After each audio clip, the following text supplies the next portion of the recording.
Can you speak up just a little bit so the recorder, I know you're tired and you're stressed, and we won't be here any longer than we have to be. You've already had a conversation with people before. You came here on your own free will to talk to us. We picked you up at your request and brought you here.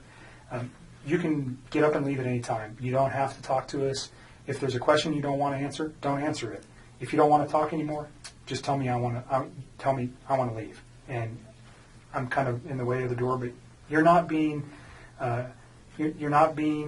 interrogated as a criminal suspect. We're here to understand your relationship with Chris and what you know about Chris and his family, and events relating to Chris Watts. And do you know him as Chris or Christopher? Either one. Okay. So the phone number that you reached him on, can you tell me what that number was? I think I deleted that out of my phone too. I just cut him out of my life. It's a 910 number. You guys have it. Well, we gave it to Mark yesterday. Yeah. So I probably he'll have it, have but it. just in case. I don't have it If anymore. I recited it to you, would you know it? Just the first three numbers. Okay. But you know it as a 910 number? Yes, that's what I do know. I mean, that's what I've got. North Carolina or something. North Carolina. Okay. So let's just start with a timeline of your getting to know Chris, how you guys met, where you met, all those things. Let's just run. And I'm not going to ask you specific questions unless I think it's necessary. I'll let you just tell me your story. I think it's a little bit easier that way. So I just want to know how you met him, where you met him, how long you guys were dating, and those kind of things initially. Okay. I think I met him sometime in June, probably early June. It might have been May. It was just talking at work. It was pretty casual. And he didn't have a wedding ring on his finger. And every time I talked to him, he didn't tell me that he was in a relationship. He didn't even mention his kids right away either. And then one day he told me that he had 2 kids. I was like, that's pretty cool. And started telling me about his kids. That sounded like a sarcastic comment. No, I thought it was kind of cute. I was like, oh, he's a dad. It was right around Father's Day too. So whenever that is in June. Okay. Yeah. So I'm not good with holidays. he told me he had kids, and then it was Father's Day shortly after Okay. that. So that's what I do know. And I was like, I thought it was cute. And then he's telling me about him. He's pretty excited about him. And then he mentioned that he did have a significant other. And then he told me that those 2 were in the process of a separation. Did he mention the children's name or his significant other's name? I didn't know his significant other's name for a while. And then I think he told me his kids' names pretty quick, but to be honest with you, on an exact date of when that happened, I don't know. So in May and June, first of all, where do you work? I work at Anadarko Petroleum Corporation. I'm contracted to Anadarko Petroleum Corporation. Okay, and you work out of an office setting where? In Platteville, Colorado. Okay. And Chris also works out of that location, per Yes. se? Yes. He's in the field, but he comes into the office with his team. So you work, what is your job responsibility? I do health, safety, and environment. Okay. So you work in the office and you take care of health safety for, Anadarko is an oil and gas company, right? Yes. So you're doing health safety in the office and Chris works in the field Yes. as what kind of job does he do? He's an operator. So I don't know all of his daily duties, but he's a field operator, so he works with the oil wells. So he goes out and does work on those, whatever Yes. that work might be. But he comes into the office frequent. In the mornings. His team meets in the mornings. They're not all in there every day. Some days some of them are in there, some days other ones are in there, but in the mornings typically from 6:15 to probably 7, somewhere around there. And is that where you met Chris? Yes. Okay. So can you just take us through kind of a little bit of the early part of how he courted you or you courted him? I don't know which one happened. How you guys got to know each other? I guess we just started talking. He actually, so part of my job is to manage the gas monitors that we have. So Anadarko requires all of their field personnel to carry gas monitor sensors for toxic gases, and it's my job to control the inventory, any issues, anything like that. And we were having some pretty serious equipment issues, and we had numerous amounts of people coming in my office one day, and he happened to be one of them. And I'd seen him before, they meet in the lunchroom, and that's where I go put my lunch in the fridge. So I'd seen him, but I didn't ever talk to him. So that day we just started talking, and then every time I saw him in the hallway after that, and it was always hit or miss, it wasn't an everyday thing, it was just when I saw him, we just started talking, and we just kind of had a lot in common and just hit it off, so we'd always have, pretty good conversations, and then, I don't know, one day he told me that he had kids and started talking about his kids, and then mentioned, yes, that I have a wife, but we're getting separated. I said, okay. And then, when do you think that was? When he said all that? So specifically when he told you he was getting separated from his wife, was that within the first couple of weeks that you knew him, or was that later on? You said you met him around May or June. Yeah, it was still in June. Okay. It would have been before Father's Day. So had you guys ever gone out on any kind of date at that time? You just No. Conversing at work? Yeah, that's all it was. And then, I don't know, we started hanging out. We hung out. We went to a park. Hung out at a park. Let's go back real quick. So why did he tell you that he was getting a divorce? Did he ask you out at that time? No, he didn't. I think he was probably interested in me.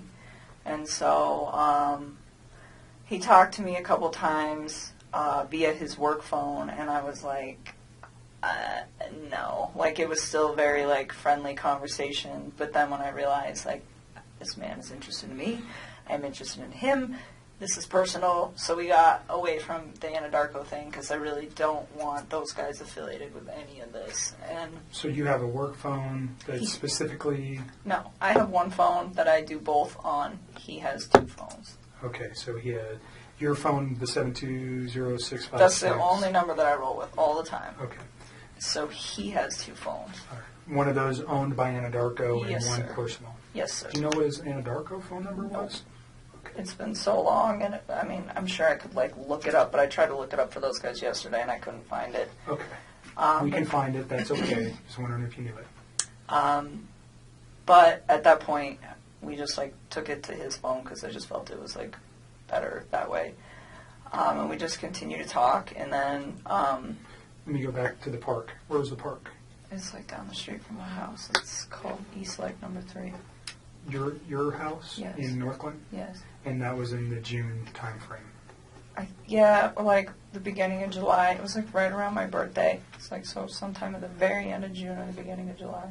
Okay. And that's the first meeting you had outside of work? Yeah. Basic conversation for a first date? We kept it pretty simple, I guess, I don't even remember everything we talked about. We Sure. were there for a few hours. But Understand so if I ask about conversation, what I'm looking for, was he talking about his family during any of these meetings? Those are the kind of, I understand, whatever you guys were talking about, relationship, your life, your interests, those things, that we don't need to know that. What I'm interested in is knowing is when he brings up his children, when he brings up his wife, when he brings up financial information, when he brings up his home, when he brings up anything that may have been, and it's been a few days, so you've had a chance to reflect on some articles that you may have read, and unfortunately, that you're in a situation where somebody has been murdered. And that information, when you look backwards in your memory with the conversations with Chris, anything that he might have said that would be relative to that, and I'm not just, even if one day he was mad and he said, I don't want to do this or do that, anything like that, if he ever made any kind of statements that you were like, whoa, that was weird, or why would he say that, or why did he mention that? Do you understand what I'm No, looking I for? completely understand. I just feel like some of this happened so long ago that I can't tell you the exact words of the exact conversation at the exact time and place, because it's we had a lot of conversations. We talked every single day. So it's So if there's I'm trying to help you guys with the stuff the stuff that's more current, I can give you guys a lot more like detail and exact times. But when you're asking me about something that happened 6 weeks ago and exactly what was said, it's like, I mean, I'm sure I can give you a general idea, but to be honest with you, like to pinpoint exact words, it's not going to happen. I'm not looking for exact words. Just more, let's say 6 weeks ago he said something that triggered with you last night. That's what I'd be looking for. Or something 4 weeks ago.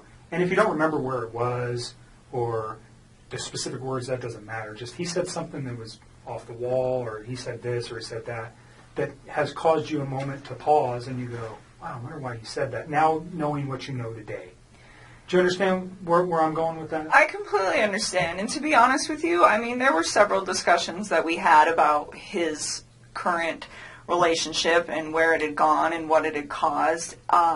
And he talked about his kids from time to time, but the thing is he was never hostile. It was never anything aggressive. Like even when he spoke of his wife and the fact that they were separating, it was never like ill. It was still very kind. It was just like, this is not working, and would explain why, but it wasn't anything out of the ordinary or anything that I think would scare me. And to this day, even after everything that I found out, I still look back at that and I don't see any red lights with the way that he spoke of his family.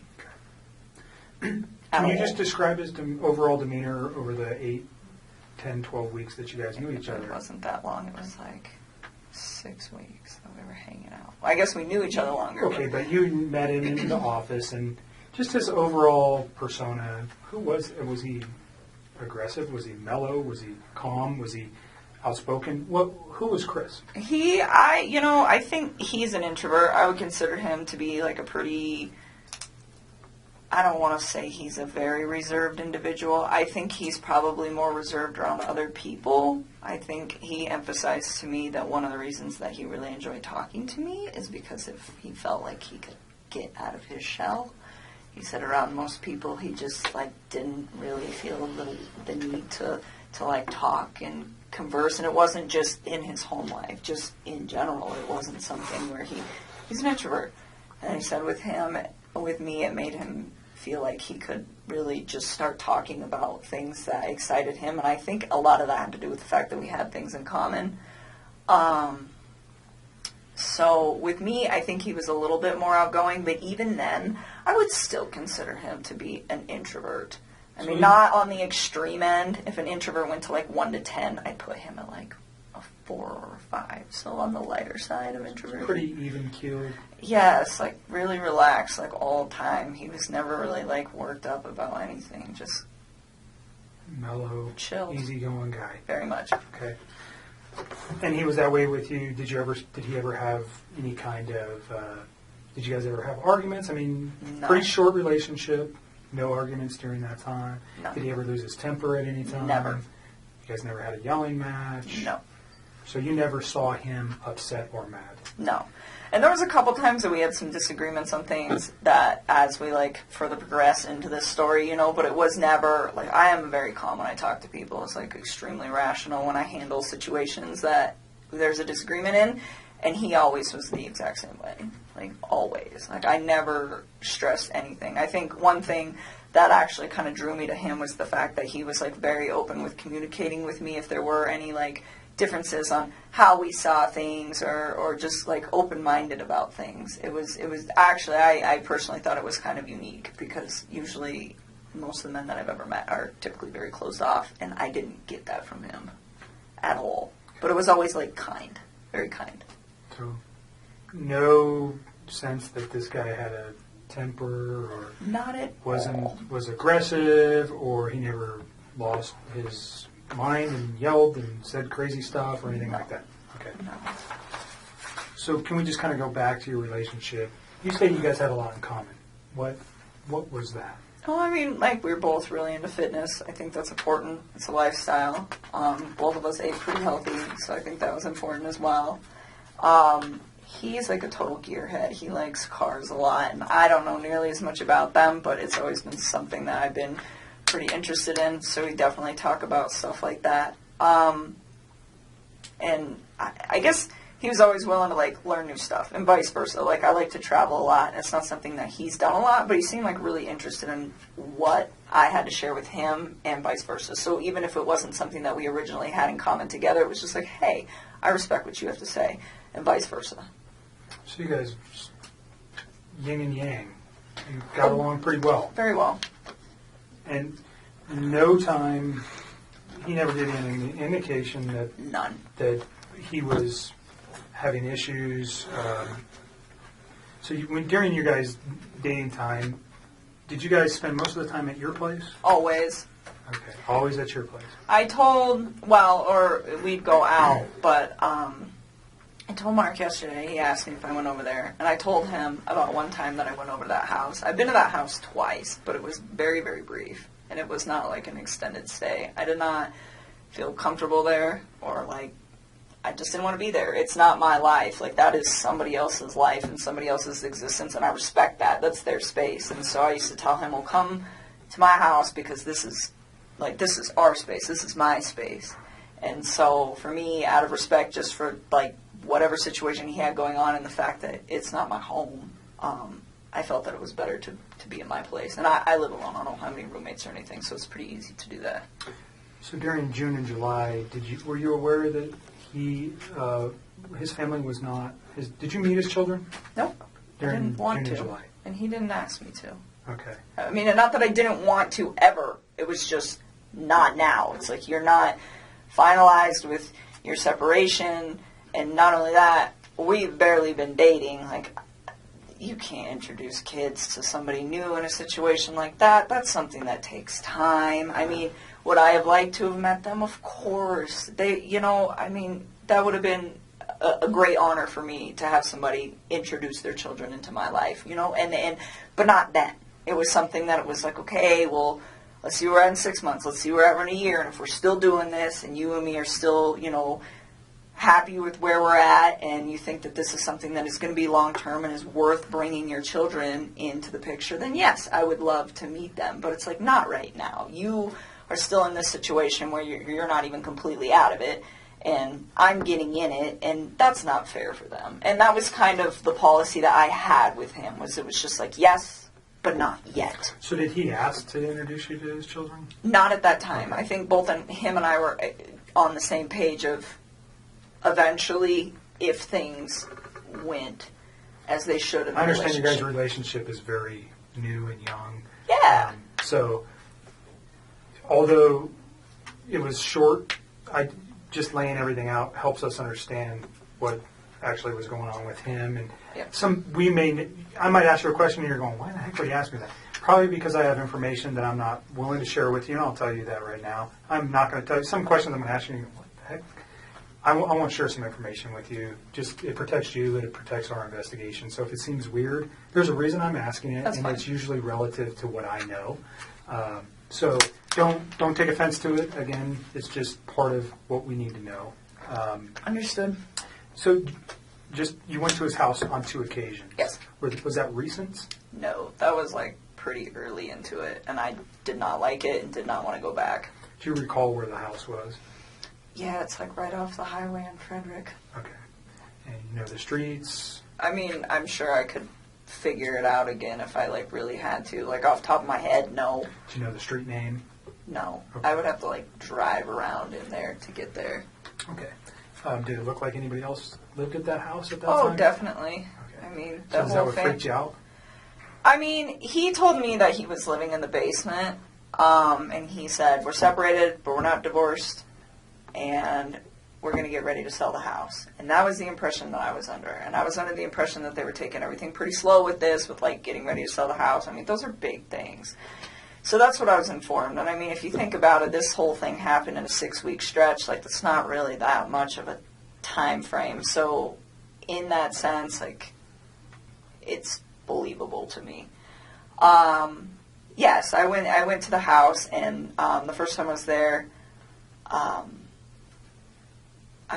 hung out in their like front living room. I just sat on the floor, and it was on the 4th of July. It was the morning of the 4th, and I was helping him to set up MyFitnessPal app and like track his food, his calories and stuff, because he does pretty good with the working out and stuff. And he asked me, he's like, "Can you help me just like get this dialed in?" It's like, "Yeah, I can do that." So that he invited me up to the house, and I was already kind of hesitant to do it because I was like, there are other people that live here, and I just felt like it was an invasion of space.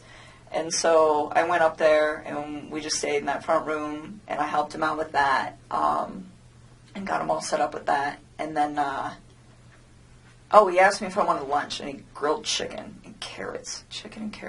And then that's all he had. And I was like, okay, so we ate, and then I left. And then there was another day about, I can give you the date-ish. Let me look at a calendar. I think it was the weekend after my birthday.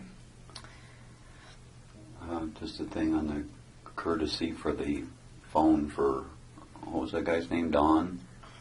This gentleman, Oh. Thornton PD. I just met him today.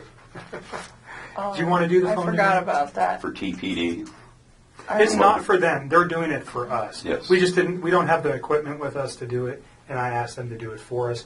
They're not involved in this investigation. He would just be a computer person. He would not be looking at any of this stuff. That would fall to myself. So keep that in mind. He's not involved in this investigation. Thornton PD has nothing to do with this, other than letting us use their facility and helping us with some electronic download. He's not going to look at your phone right now. He's going to put it on a disc, and they're going to give it to me. Gotcha. I don't know. What do you think? I really want to help you guys. I do. I feel like this whole thing is just going to be crazy regardless of whether I give you my phone or not. I mean, that's kind of how I look at it. Like, it's happening. It's going to happen. Well, the texts Media's reiterate just what gonna- you've been saying all along, so it's not like... Well, they do. That's the other thing, too. I mean, that's kind of a good backup. Yeah, I'll give I it think to you him. hit the nail right on the head. There's reasons why we want everything. It validates things that we know. I'm not going to come out and tell you that if you tell me something today, we'll validate it with your text messages, whether it's the ones we have now I or will- the ones you're going to give us. I'll give Certainly. it to him. If you want to go get him. I want you to read this, is what I want you to do before you decide that, okay? So the second time I went to that house, I'm not sure what day it was, but it was the weekend of the 14th. Of August? July. I don't know if it was the 14th or the 15th. One of those 2 days. But we had went out and we stopped there just real quick on the way back. And we were there not very long. But that time I saw a picture of his wife and one of his kids. And I remember thinking to myself, like, wow, she's so beautiful. And I, like, took a step back and I was just like, this man has a gorgeous house. He has beautiful babies. He has a beautiful wife. He has an awesome job. Like, why would he want to leave this? And I remember talking to him about it, and that was the first time that I tried to actually say, what do you think about not separating from your wife? Like, what if you really try to work on this? And he had expressed to me that we've tried to work on this, and it's not working, so that is why we're separating. And I spent some time, like, just, you know, kind of, because it almost made me feel bad, where I was, like, to the point where I'm engaging in a relationship with a man who, the way he described it, is in a contractual agreement, but was not in, like, an emotional relationship with somebody. And for me, the way I would have preferred to do this is to have waited till that contractual agreement was also done, and he was done. And he could have approached me and said, I'm just had a divorce, you know, maybe we could take this slow, what do you think? But instead it was, oh, we're separated, and we're working on a divorce. And that is the part that I feel bad about, because I should have waited on that, and I didn't. And, you know, I was just like, well, they're already there. So, you know, but then being in that house, I was just like, why? Fix this. Find a way to fix this. Make it work, you know? And I was like trying to push him to do it, and he seemed pretty reluctant to do it. He didn't want to. And, I don't know, we were still seeing each other fairly frequently, but I kind of like backed away so we weren't hanging out quite as much, and we were still close, but it was just like I really wanted him to try. Like I wanted to know that he tried and it didn't work, and then he moved on, not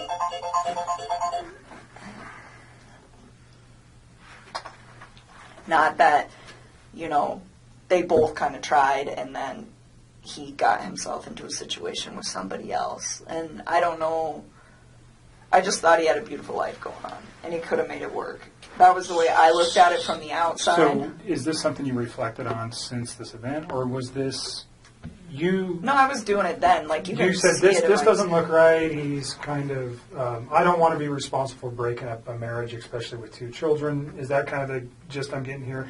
I didn't think it didn't look right. I mean, I think he was legitimately sleeping in the basement, and I didn't think that these 2 were, I mean, I think it was like, hey, we're both stuck in this house for now. We got to sell this. In the meantime, you live here, I live here. We sleep in different rooms, take care of the kids. That's just like kind of how I took that. And no, I didn't think it didn't look right. I just thought it just seemed like he had so much going on and it was just beautiful that I was like, why don't you just try this out, you know, and see if you can fix it. And he'd always be like, well, what about us? What about us? I'm like, don't worry about us. Like, that is more important. Like, try to see if you can, like, salvage whatever it is that you have going on with your wife. And you know, I always got the impression that he was a great father to his kids, like, always.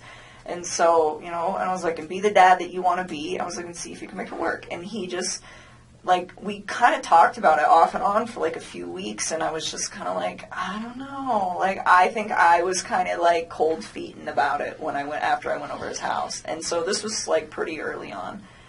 And then he told me that, he went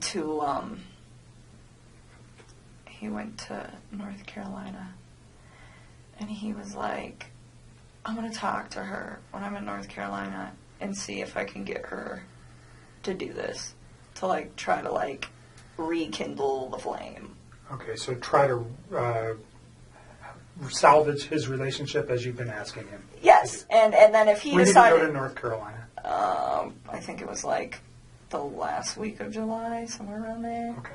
So, I mean, this was, like, a couple weeks that I was just kind of, like, trying to push him to do that. Let's pause at North Carolina, and we'll come back to that real quick. I want you to read this. If you don't understand what it means, then ask me the question. But basically what it says is you have the right not to let me look at your phone. I'm asking to look at your phone for the purposes we previously discussed, for the text messages and your phone log, and unfortunately the photos that are attached therein too. That information is only relative to this investigation. I'm not looking at anything else except for the conversations between you and Chris Watts and the phone data between you and Chris Watts for phone calls, for times and dates for those phone calls. And then the content of the text messages that are there. And we'll write that specifically down here. Understand that... I don't want anybody to get some of those texts. Like, they have nothing to do with this case, and they're just like... Between you and Chris? Yes, they're just... So just tell me what you're... They're just kind of raunchy. Okay, like, I don't need anybody... Everybody's an adult. Posted, like, we're not going to somewhere... Post it. I don't want the newspapers to get that. That's all I want. The only ones that we would be looking for, again, is the same kind of questions we're getting to here, is things about his children, things about his wife, the questioning of, did he ever, has he ever said something to you that might indicate, maybe not then, but now, that there was something like this in his mind? Or, you know what we're looking for. I don't need to come out and tell you that. I understand the embarrassment of particular photos or potential sexual types of conversations you may have had with Chris. It's not relative to the investigation. We don't care. Okay? You're an adult. I'm an adult. Everybody in this room is, even your dad. And I give it to you for saying that stuff in front of your dad, because I'm not sure many women could do that. So that's not what we're after. We're after the information that corroborates things that you've told us, and also that corroborates or may tend to prove that things that Chris told us were a lie. You understand that? Mm-hmm. And that's maybe going a little bit far. I usually won't tell people that, but because of your reservations, that's what I'm looking for. If I can disprove something he's told me by a phone records don't lie. People do. Okay? So if I can disprove something that may be important, that's what I need it for. I'm not saying I can. Has it happened before? Absolutely. Is it critical in cases that I've worked in the past? Yes. So that's why I want it. Okay? Again, you don't have to give it to me. You can tell me I don't want you to have it. Go get a warrant. I'm not even going to tell you if I go get a warrant, try to get a warrant right now. I'm just asking for you to consent. And again, we can write right here what you're willing to give me, which is the text messages and the phone log. And unfortunately, again, the attachments on some of those text messages. And I'll write it on there, and then you'll just sign it. Okay? Do you understand the questions there? Do you have questions about any of the things that it says? You understand you don't have to do this. You're doing it of your own free will.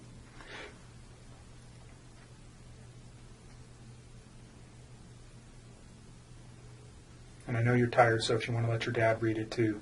He will. Thank you. That's a good idea. Can you fill it out before I sign it? Yep. And just you read it, and if you have any questions, then we'll put on there what we're after. I'm so hungry. You should have told me. I would have got you some food. I got food in my car. It's not staying down. It's just coming. She hadn't been down. feeling good. Not because of any, just Like, I got sick prior to this Jim. whole thing happening, and then I think all of this compounding with the Stress. fact that I'm sick, it's just not good. I've not really been eating or sleeping much at all.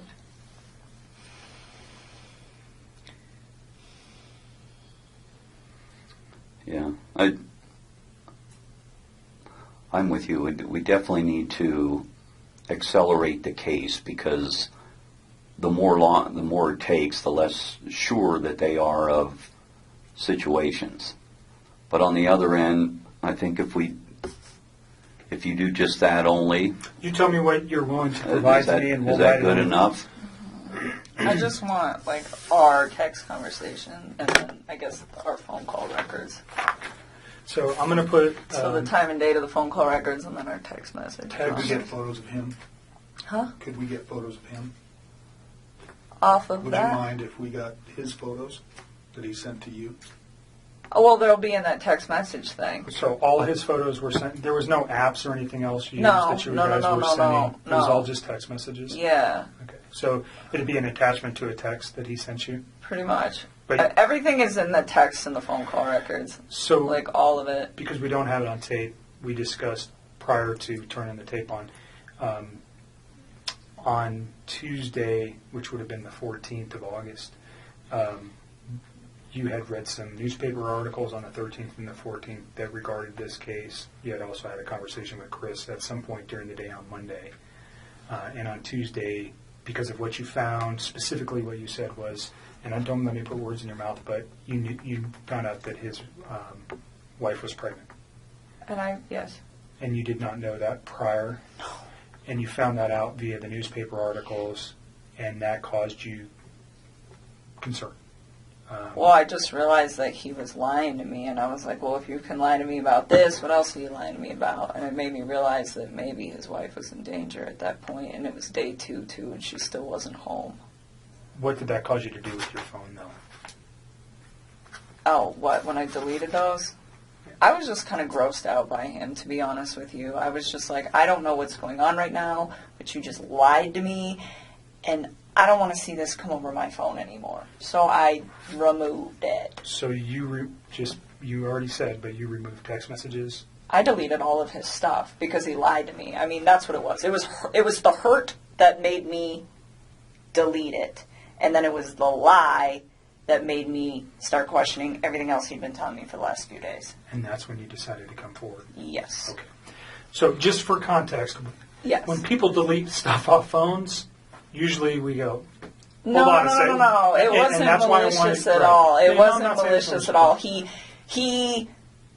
lied to me. It just hurt. Like, I had never felt like he'd ever lied to me before. And it was a big lie. I mean, Right. telling somebody that you're in the midst of a divorce and then you have a wife that has a 15-week-old baby on the way is a huge, huge thing. And I was very taken back, and it was hurt. And so at that point, I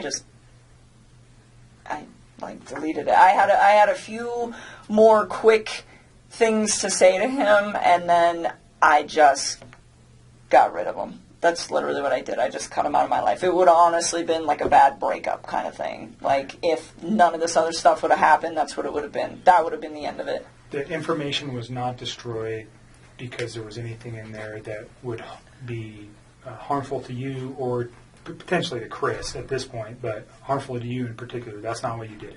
No. You did it out of, excuse my language, this guy's an asshole, so I'm getting rid of him, and I'm getting this stuff off my phone. That was like me kicking him out of my life. Okay. And then, like I said, and then realizing that he lied, that was when I was like, okay, maybe his family is in danger, and they're not coming back, and they're not staying with a friend. Yeah, when did I go over there?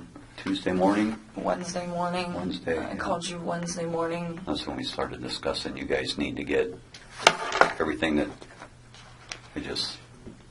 You can understand the importance of... Oh, no question. We were... Like I said, people lie, phone records don't, and they really help specifically establish dates and times. Mm-hmm. I think we have a very good grip on that in this case already, but there may be a time when we go, we need to know something else, and then we would have it. We don't want to lose it, and that's really what it is for us, is if we lose information that later on we go, man, I wish we would have got that. And we may never even use these. We may never even look at them. But if we have it now, then we don't worry about losing it. So I appreciate you being cooperative and giving it to us. Yeah. So the first thing I wrote was text messages between Chris Watts and attachments. Okay? So, because we're talking about the photographs, unfortunately, that cause you much disdain. And then I am going to put phone log for calls between yourself and Chris Watts. Your phone number is 720 656 9605.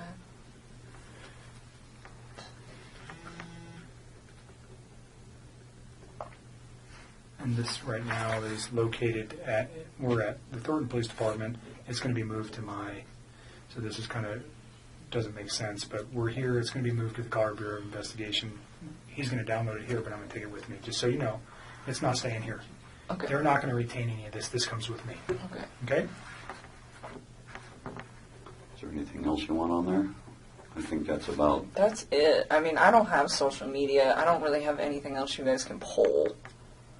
Okay. Is there anything else you know of that could help us with this that is not on this sheet? As far as, like, data? That's on your phone? No. I mean, everything we did was, like, text and talk, pretty much.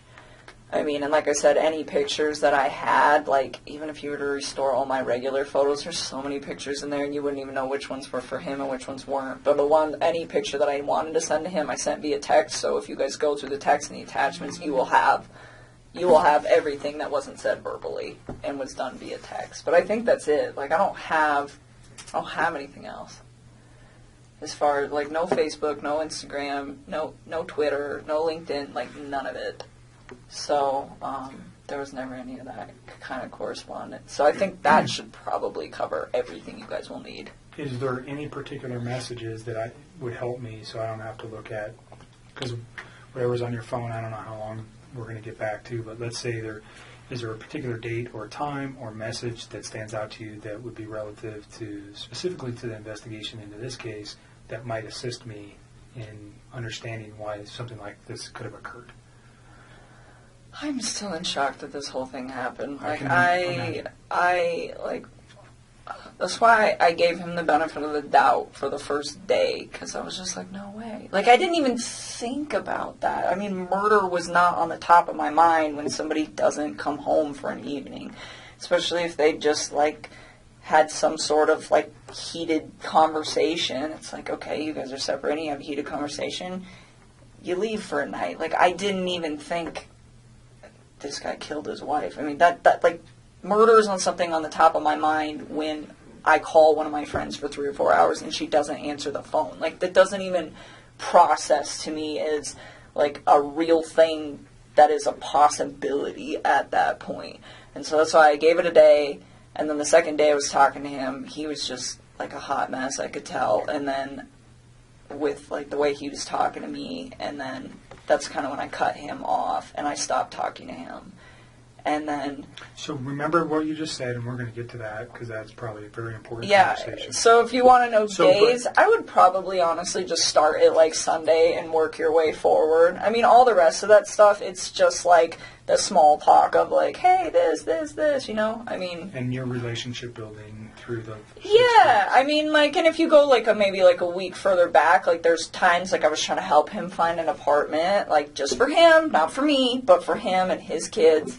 To get set up, and like there's times where I'm like, well, where's your wife moving to? Like, how close is she gonna be to you? You should be within like 30 minutes of your kids, so they're close, and like you want to be close to their school and close to your gym, and like what's your price range? Like I was helping him get all of this stuff set up, and it was like in a very decent manner. And I don't know if all of that is in text. Some of it's probably on the phone. Like at this point, I've talked to him so much that I don't even know which parts are like verbalized and which parts are texted at this point, but we can figure it out. Okay. You see what I wrote? Text messages between Chris Watts and attachments, and then the phone logs for calls between your phone number and Chris Watts. Mm-hmm. Those are the two things that we'll ask to be extracted from your phone. So if you're okay with that. Why does it say items removed? Cell phone data. Isn't that this? That is that, and that's what he's going to remove, and then that officer is going to fill that out. Got you. What is the date? I don't even know what Today is the 16th. You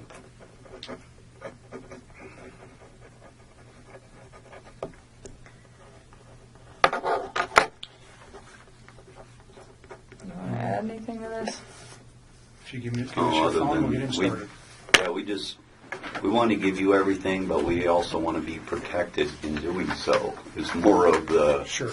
Was more of the thing. It's just... And when he's done, we'll give you a Is there a password or anything? Like, will it lock up after a period of time? Yeah. That's his notes. And... Make sure there's nothing written on the back. There's not. I checked before I ripped it off. Okay. Let's go back to North Carolina. Okay. He went to North Carolina, and he was trying to rehab his marriage with his wife. He said Do you know her name at this point? Yeah. Okay. Are you okay saying her name? It's Shanann. All right. And do you know the children's name? Yes, it's Bella and Celeste. Okay. Cece. She went by, they called her Cece? Mm-hmm. All right. So he went to, were they in North Carolina? They were already there. If you want something. I don't know if my stomach will do that. Yeah, they were already out there. He just flew out there to go meet up. Do you know why they were there? They're all from there. Okay, so they were there. They were visiting her family for the most part until he got there. And then they still were mostly visiting her family. Okay. And do you know how long they had been there? A while. Like weeks. All right. And he flew out to join his family there. Yep. Do you know specifically where he flew to? What, airport? No. What city? No, not off the top of my head. Okay. I'm sure if I thought real hard, maybe I could think about it, but, I mean, come up with it, no, I don't know. All right.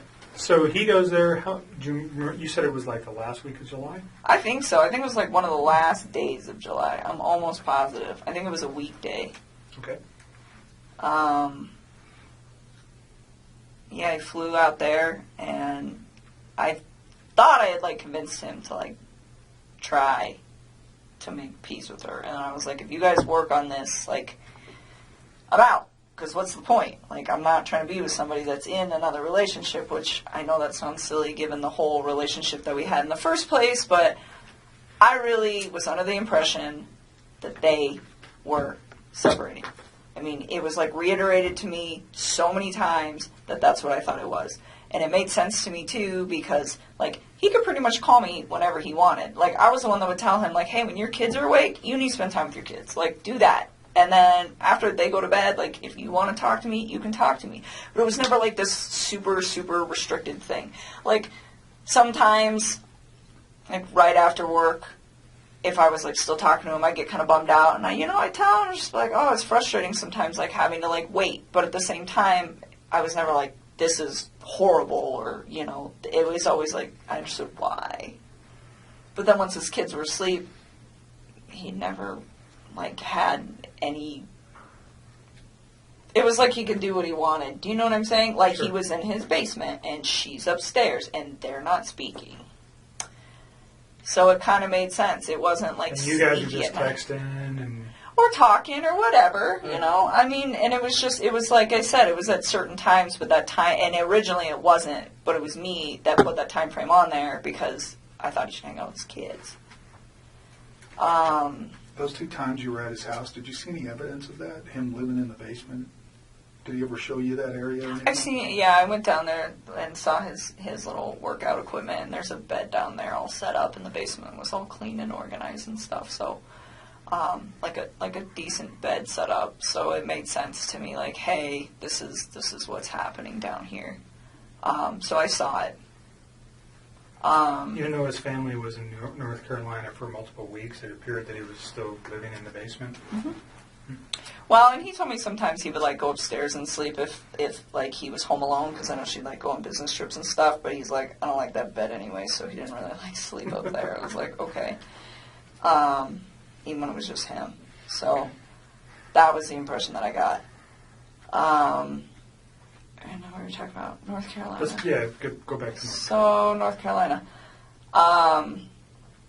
So, he still made very frequent communication with me when he was out there. And at one point, he told me that they sat down and they talked about it. And he told her that he wanted to either fix things or, like, to try to fix things. And if she didn't want to fix them, then they needed to, like, move forward with the separation and, like, actually file for a divorce at this point was the impression that I got from this and was what he told me. And so,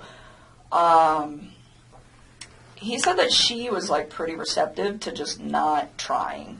He was like, she seemed like she just wants me to go. He's like, when she has her mind made up, she has her mind made up, and that's what she wants. And he's like, she doesn't want to try anymore. And he's like, and neither do I really. And he was like, it's done. And he's like, and then the next day, I don't even know what days these were. Sometime when he was out there, he told me, we're putting the house up for sale as soon as we get back. And I was like, well, that was quick. And he was like, it's her. She's ready to go. And I was like, okay. And so I left it at that. And then he got back, and I started asking him, like, what are you going to do? Because the Colorado housing market is fire, and you guys are going to sell this house, like, real fast. And I'm like, you need to start looking for a new place to live. And I'm like, where do you want to live? And I was really trying to help him out. I'm like, do you want to get a house? Do you want 3 bedrooms so you have one and each of your girls have one?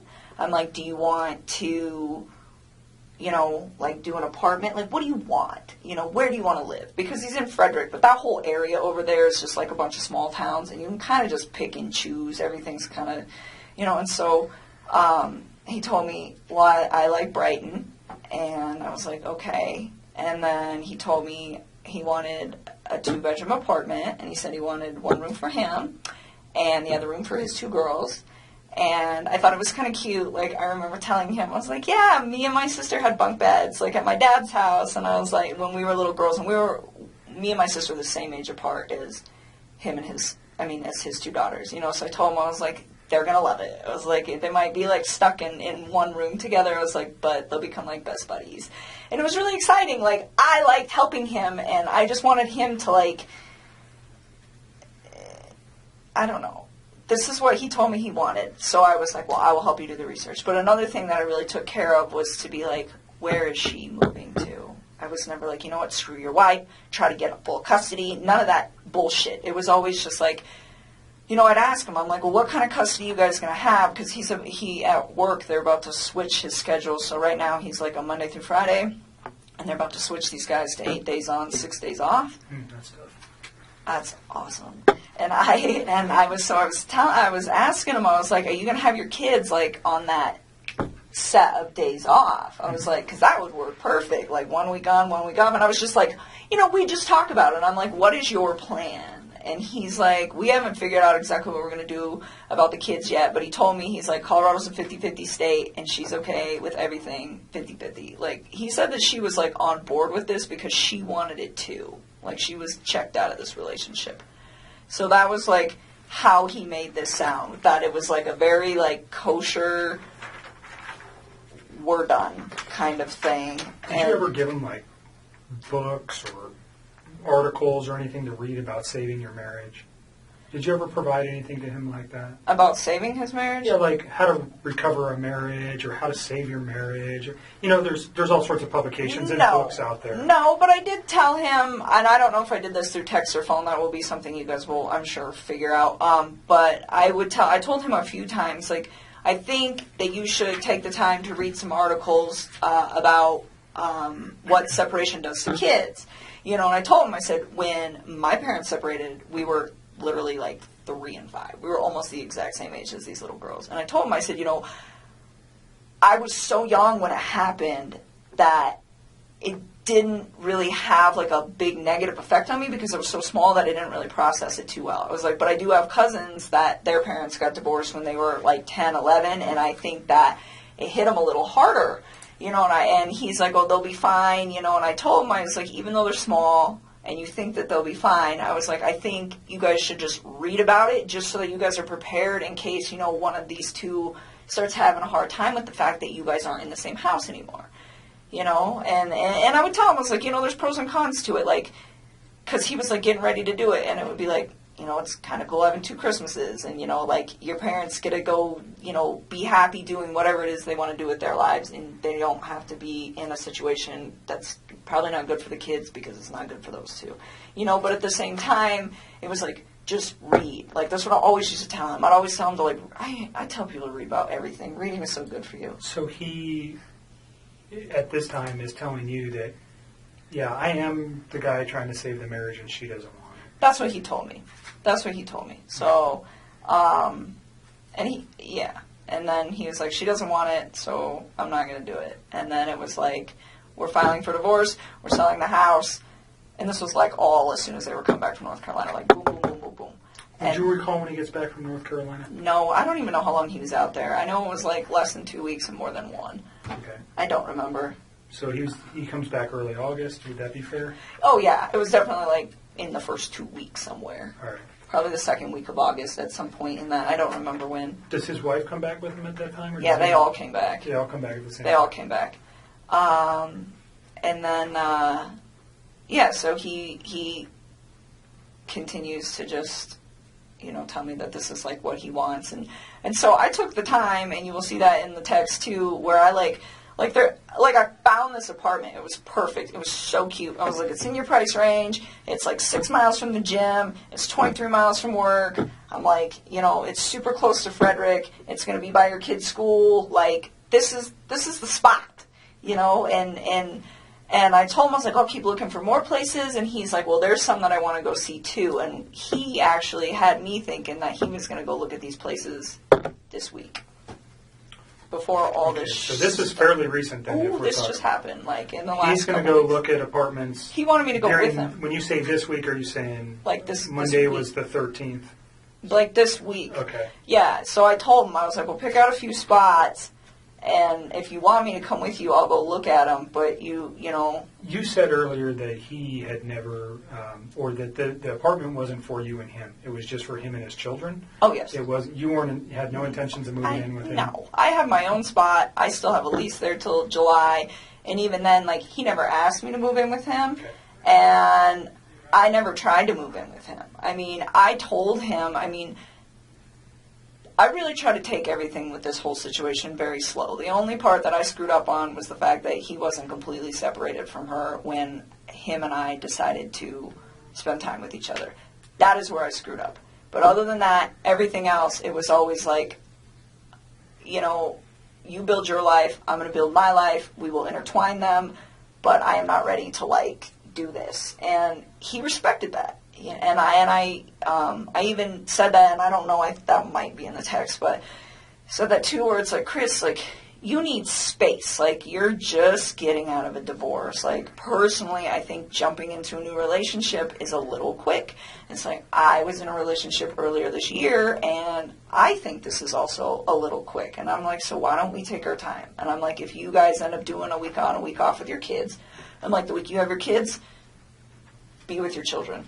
And the week that you don't, I'm like, I don't even want to see you every day. I'm like, I think we should spend like a few days of that together. I'm like, because I like my space, and I think you need your space. I think you need your space to like develop your identity again and like get it back, because I think he's just been like so wrapped up in this whole thing that he's got in his own life and his life that he doesn't remember probably what it's like to like be single or have time where it's like just him. Sure. And so I was just like, like embrace that. I think it's a beautiful thing, and I really try to like take it smart with all that. And it was the same thing with his kids. I was just like, like, and we talk about things every once in a while where I'd be like, hey, if I ever meet, because like I have a lot of house plants. That's a good example. So I have a lot of house plants, and I told him, I was like, one day if I ever meet your kids, I was like, I'm going to show these girls how to like paint pottery and plants. I was like, I think they would love to see something grow that they built. I think it would be really, really cute.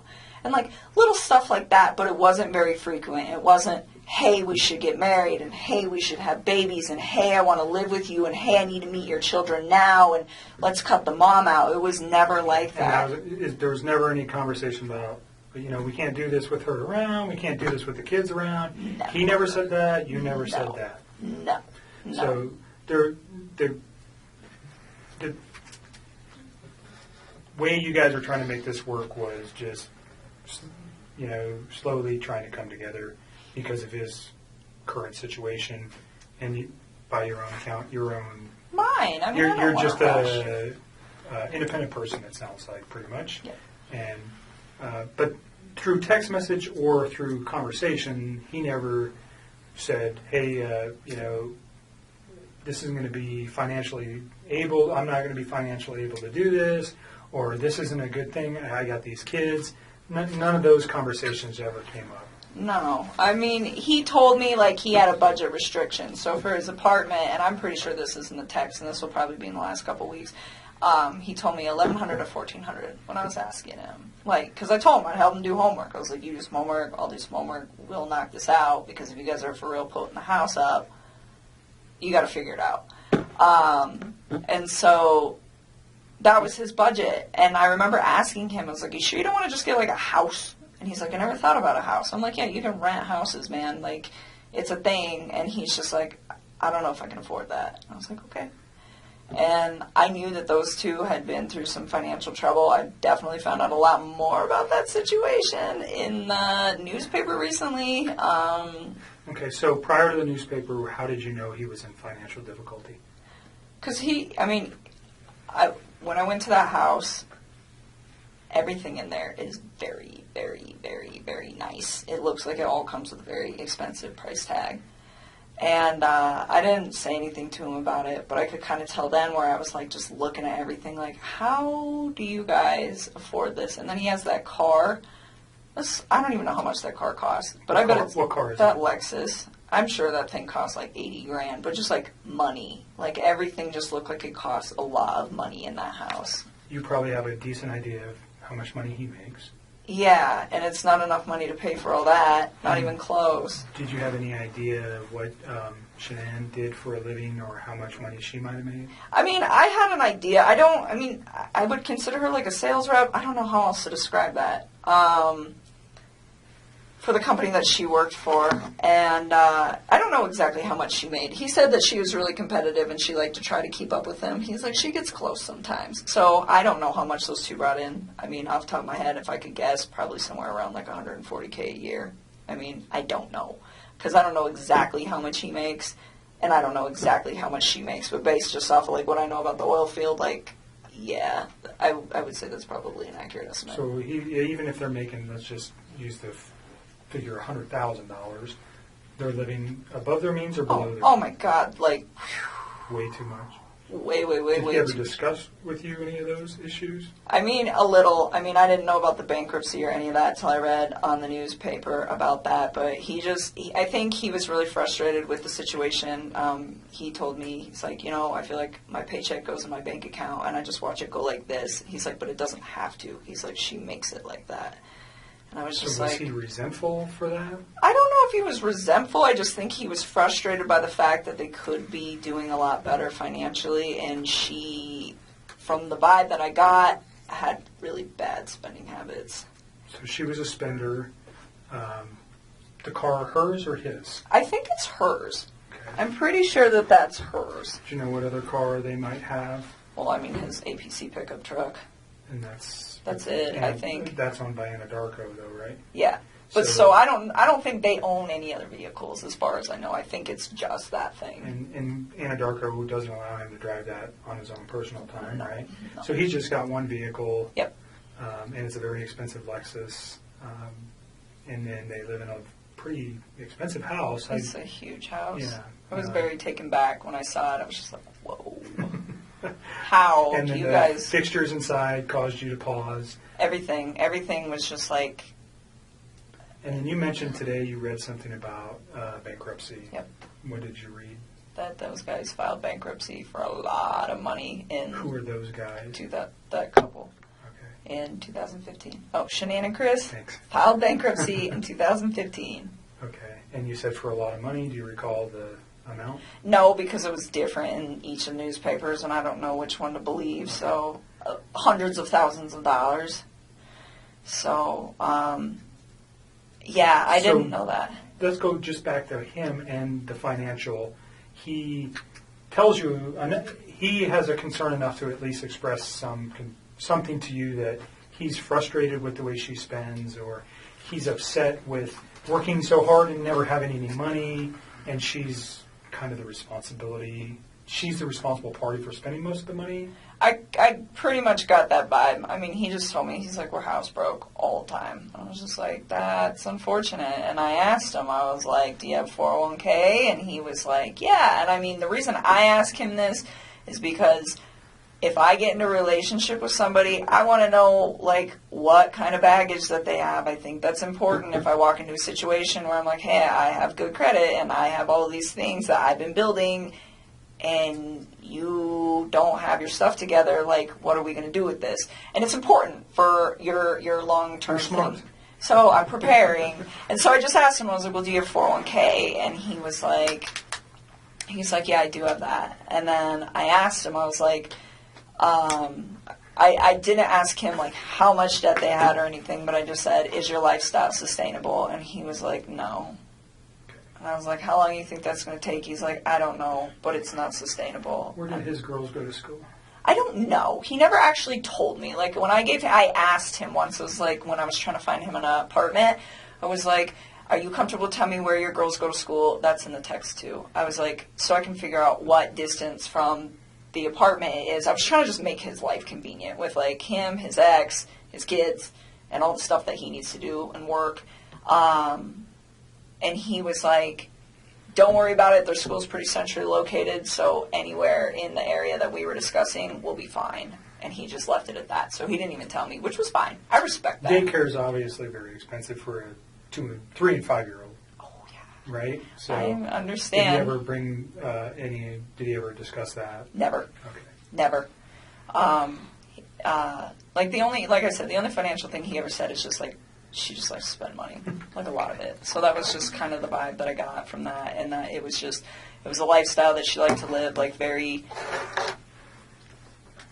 like materialistic kind of lifestyle. Wanted to Like project it was a certain image. Yes, all the time. And he said that was why they got that house too. It's like she wants everybody to think that we live a certain way and that we can like sustain all this stuff. And he's like, and we can't. And I told him, I said, when you're in those situations, why don't you, I'm like, do you like voice your concern about this?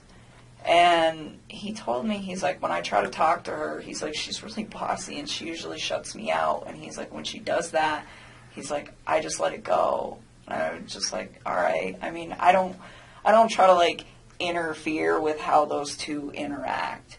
But I did ask about it because I'm just curious, because I would never put myself in a situation where someone was like, you know what, we're going to live in this house that costs like double what we can afford, and that's how it's going to be because I want everybody to think we're fancy. Because I wouldn't do that. I mean, to me, like, I wouldn't put up with somebody doing that to me. And I'm not saying that that's what she was doing.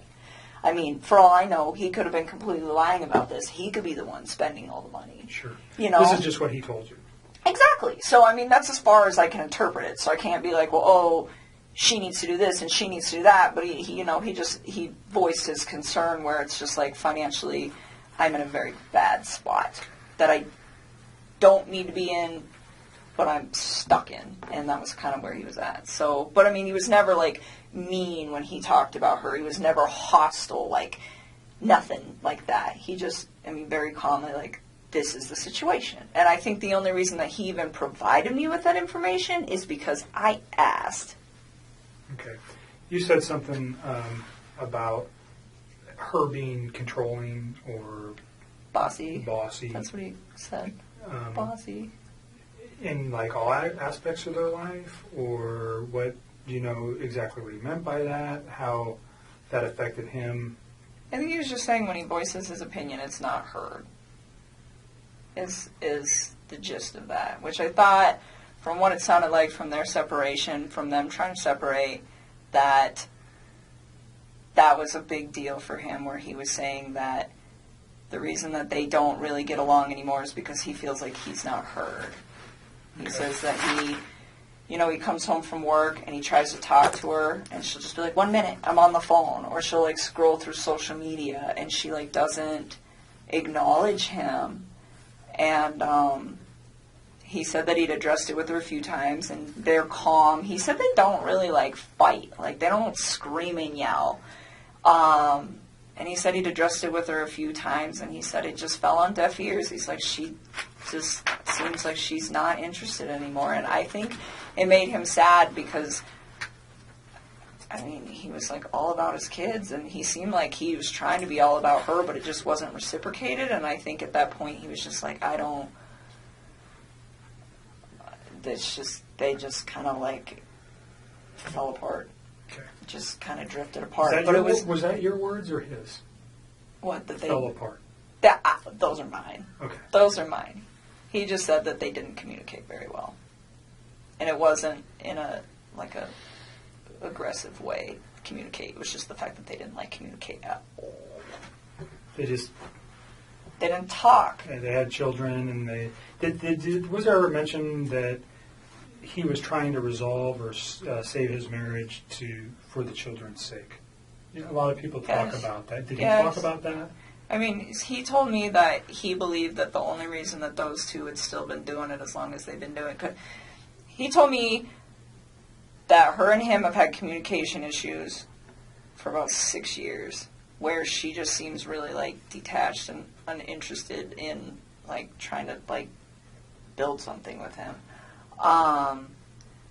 And he said, and I said, 6 years is a really long time for you guys to not fix that, considering they were married for, 8? I mean, that's the majority of their marriage.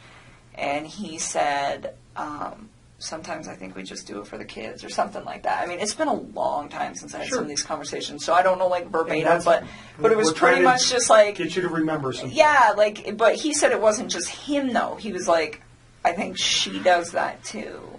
I mean, and it was this equal part where they are just kind of going through the motions, I think. Mm-hmm. And so when he told me that she was cool with the 50% everything and just breaking it off and being really civil about it, it kind of made sense to me, because I was the way he made this sound, it wasn't, oh, she's this horrible person, or oh, I'm this horrible person. It was, her and I have drifted so far apart that it's kind of a mutual agreement that this is not going to work. So in those 6 years, though, they had 2 children. Yep. And you said earlier you did not know she was pregnant until reading the newspaper. Yep. So that never came up in any conversation. There was no indications that was going on. None. He never hinted to anything like Nothing. that. As far as you knew, he was just leaving her. He had 2 children, and that was the final take on that. Yes. I know why he lied to me. He lied to me because if I'd have known that he had a child on the way, I'd have never wasted my time with him in the first place. None of this would have ever even occurred if he would have just told me the truth. So do you think if he found out that you, if, let's say this week you guys were to go look at some apartments, and this is hypothetical, but you've never found out that his wife was pregnant, would that have changed anything? Like you just said, if I knew his wife was pregnant, I wouldn't be in this picture. So if his wife was not pregnant, and forgive me, but if he takes her out of the picture, you're never going to know that she was pregnant, right? What do you mean takes her out of the picture? Like, if he murdered her, she's out of the picture. You're never going to know if she was pregnant. If he can get away with murder, you're not going to. I got divorced from my wife. You see, do you understand what I'm saying here? If she's gone, but this. Don't lead. Hypothetically. Please. Don't lead on. Hypothetically. If she. Okay. You understand where I'm going. If Right, you but didn't know. You're leading into questions that are nothing with your. If you didn't know, though. Wait, Nick. That she was there. Did you hear what I said? I'm following you. I just want her to answer a question that relates to. She said something that's important. That if he didn't have a child on the way, or if she didn't know that, she would have continued the relationship, right? But he killed his kids. At what point does he think that I'm going to be in a relationship? I'm not talking about the children. I'm just talking specifically about her. If you only knew, if the kids were still here, and he called you and said, "I'm divorced from my wife," and he gets away with this, do you understand what I'm thinking from his aspect? I still wouldn't do it. I still wouldn't do it because I'd be like, where did she go? Okay. Because I'm under the impression that she's a really good mom. Like, he never bashed her momming skills. Like, no, I wouldn't, no. Okay. No. And that, you see where I'm trying to take that? Yes. So, you guys never had a conversation about the child, period. I didn't know at all. All right. And by your words, if you did know, you would have ended the relationship. Well, because it wouldn't have made sense to me that he's like, I'm getting separated. Oh, by the way, I have a baby on the way. It's like, 15 weeks. You are a liar. You're just trying to sleep with me. That's what I would have probably interpreted that as, and I'd have just shut that off at work, and that would have been the end of it. Okay. All right. We can move past that.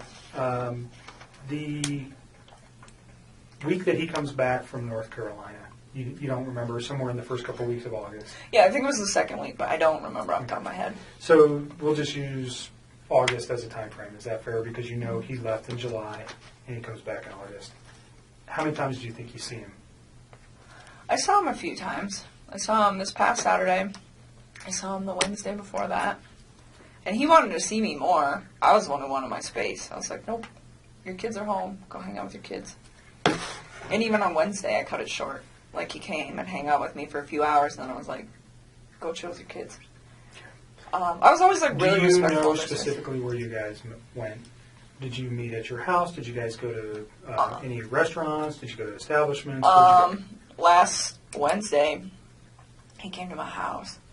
And this past Saturday, we went to, where's the name of that bar that we used to go to? It's not the same, the Lazy Dog, but it's the one off of 144th and I-25. I think it's 144th, up there. And it's the Lazy Dog? Yes. Did he ever mention a Rockies game that night? No, I don't think so. But there was the Broncos were playing. Okay. Which we couldn't see because they sat us in really crappy spots, but it's okay because it's preseason. But, So, do you recall what time you went there? no. I remember, well, kind of. So, he had to get a babysitter that night. Do you know who that was? Somebody who's really young. I remember I asked him who his babysitter was, and he's like, we have two. This girl's only 17, but the other one's out of town. So this girl's going to stay, and she doesn't do overnights. So I got to be back by 10. And I remember her saying that, and him saying that. And I don't know what time he got to my house. It was between, I want to say like 5:30. It might have been 5, but I don't think so. Because I think the babysitter, if I remember correctly, showed up at like 4:30 or something, and he was like, I want to spend time getting my kids acclimated to her, and then I will come. So his children didn't even know her? Oh, no, they knew her, but he was saying, like, he likes to, like, stay there for a little while. He doesn't just, like, walk out the door when they show up. It's, like, a transitional thing.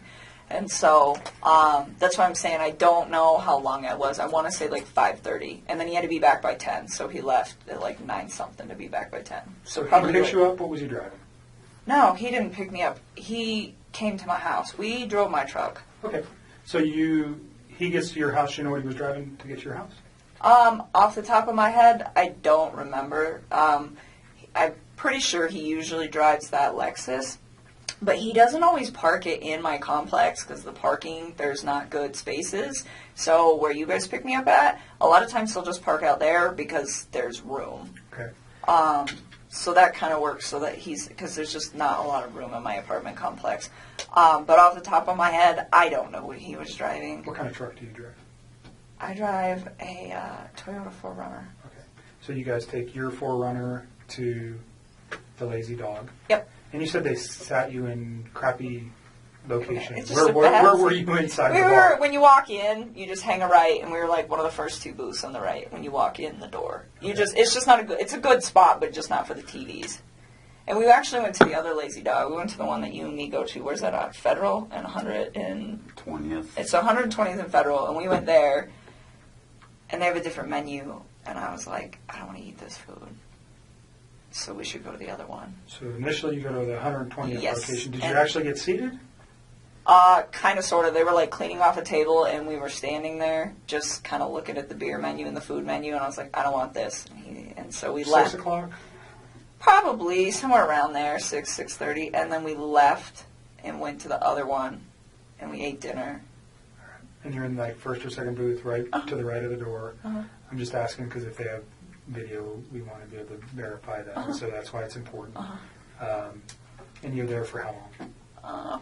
I don't know. Probably we didn't stay for dessert, so I don't know. How long does the restaurant take? Like an hour and a half? I don't know. I've never been to the Lazy Dog. I don't know. Probably about an hour and a half, and then we went back to my house for a little bit. Hung out at my house for a little while, and then he had to leave, and then he left.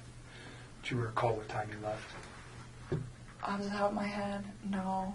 I remember he was like gonna be late to be back at 10. I think there's a text message where he starts texting me when he's home at his house. Okay. So you can probably figure that out. And I remember I texted him back and I was like, damn, that was quick. Or wow, that was really quick. He's like, yeah, I even had time to stop at the ATM or stop at the gas station, stop somewhere to get money to pay the babysitter. Okay. And I was just like thinking like, well, that was really fast. But I think he was still like a little late coming back, but nothing too drastic. So he probably left my house like somewhere around 9:30ish. All right. And you go straight home. He texts you. Well, I was already home. Right. No, he texts you. He goes straight home from your house, and he texts you that he's home. Mm-hmm. So that should be in your text. It should be. I'm pretty positive that was not a phone call. I'm almost positive that was a text. Sometimes I get them flip-flop, or I don't remember, but sometimes I know. I'm pretty sure that one was a text. Saturday, during your dinner, what kind of conversation did you guys have? I don't even remember. Oh, so he's been trying to, like, eat a little healthier than he normally does. And he's always, like, been into working out since I knew him. And he, like, tries to eat clean.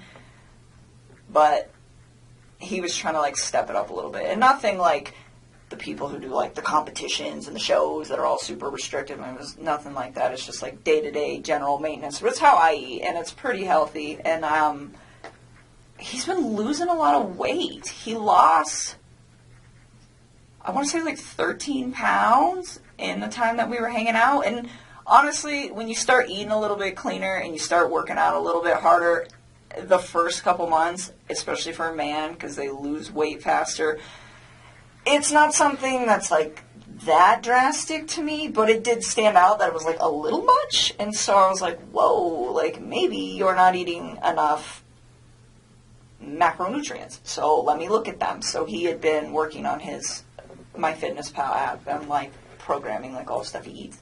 And I just started going through them and I was like trying to figure out like where his ratios were. And we actually spent a lot of time doing that because he'd asked me to do it for him. Because I just was at the point where I was like, if his weight loss slows down in a few weeks, he'll be fine. And if it doesn't, then his macros are a little off. It's not like that big of a deal like in the workout community. This is like a very normal thing. But Do you have any other outside concerns like potential drug use, alcohol use, any of that stuff that led you to go, hey, he's lost an extreme amount of weight in such a short period of time? No, and I wouldn't call it extreme. It was just like it was a lot, but I mean, when I first started working out, I dropped like 12 pounds in 2 weeks when I first started like hitting it hard with the diet. So the fact that he lost like that much weight, it wasn't, like I said, it was not a surprising amount. I just didn't want it to be like a sustained amount. But no, I didn't think anything weird of it just because of like how knitted I am with the like workout community, and I know like this is possible. But it just, the thing that concerned me about it, I guess, and it wasn't even concerned, but the thing that like kind of red lighted me like, hey, this might be carrying on, is the fact that his macros were like pretty dialed in. Like I wrote them and he like didn't stay exactly on them, but his calorie intake was about where it needed to be, my experience anyways, for like what he was trying to achieve. And so I don't know, he didn't seem to have a problem with it. He liked where he was at with all of that. So that was your main conversation Saturday? That was like a big chunk while we were there, is like us actually going through, because I was like going through each item like, why are your ratios off? Do you know where his kids or wife were that night? On Saturday? Yeah, his kids. Well, you know his kids are with the babysitter. Do you know where his wife is? She's in Arizona. Okay. How do you know that? Because he told me. Okay. Do you know what she's doing there? I think she's on a business trip. He didn't even tell me right away. He actually told me, I think, like on Saturday or something. It might have been like Friday or something. I honestly don't remember. I just remember I was like really surprised where he's like, hey, like, I'm going to try to get a babysitter if you want to hang out or something like that. And I was like, why do you need a babysitter? Like, your wife's home. He's like, no, she's out of town. I was like, oh, okay. Is there much conversation regarding that, her on being on a trip, or the children during those conversations? Not really. I just asked him what time she was coming home on Sunday, and he just said really late. Okay. And that was it. I mean, there's nothing really to talk about with that. Okay. So your conversations mainly health-related. Mm-hmm. You guys return to your house, and then he goes home. And then you talk to him for a few hours on Sunday. Did I? Are you asking me, or are you telling me? I'm asking you. Oh, I was like, I don't even know. Someday, honestly, so, wait a minute. That was Saturday. We're talking about Saturday. We're not talking about Sunday right now. Okay, so you're still on Saturday. Yes. You guys have a phone conversation when he gets home? That was the day that he got the babysitter and I went out to dinner, not Sunday. Okay. Okay, sorry. I just want to make sure That's you okay. got your days right. So Saturday, yes, we went out. He had the babysitter. He went home. I'm sure we did. We always talk on the phone. And honestly, I mean, Mark asked me that the other day. He's like, how long are you on the phone? 15 minutes, 20 minutes? Like, you're going to have to look at the records, to be honest with you. Like, so much. You like to talk. I can tell a little bit. Yeah, a little bit. 400 when she was young. She'd crank out about 400 words a minute. Gus up to 600. That little thing can yak, man. You're a talker, so I'm letting you talk. I need to use the restroom if I Let me can. show you where it's at. Can you So- give me some water while you're out there with him, please? Thank you.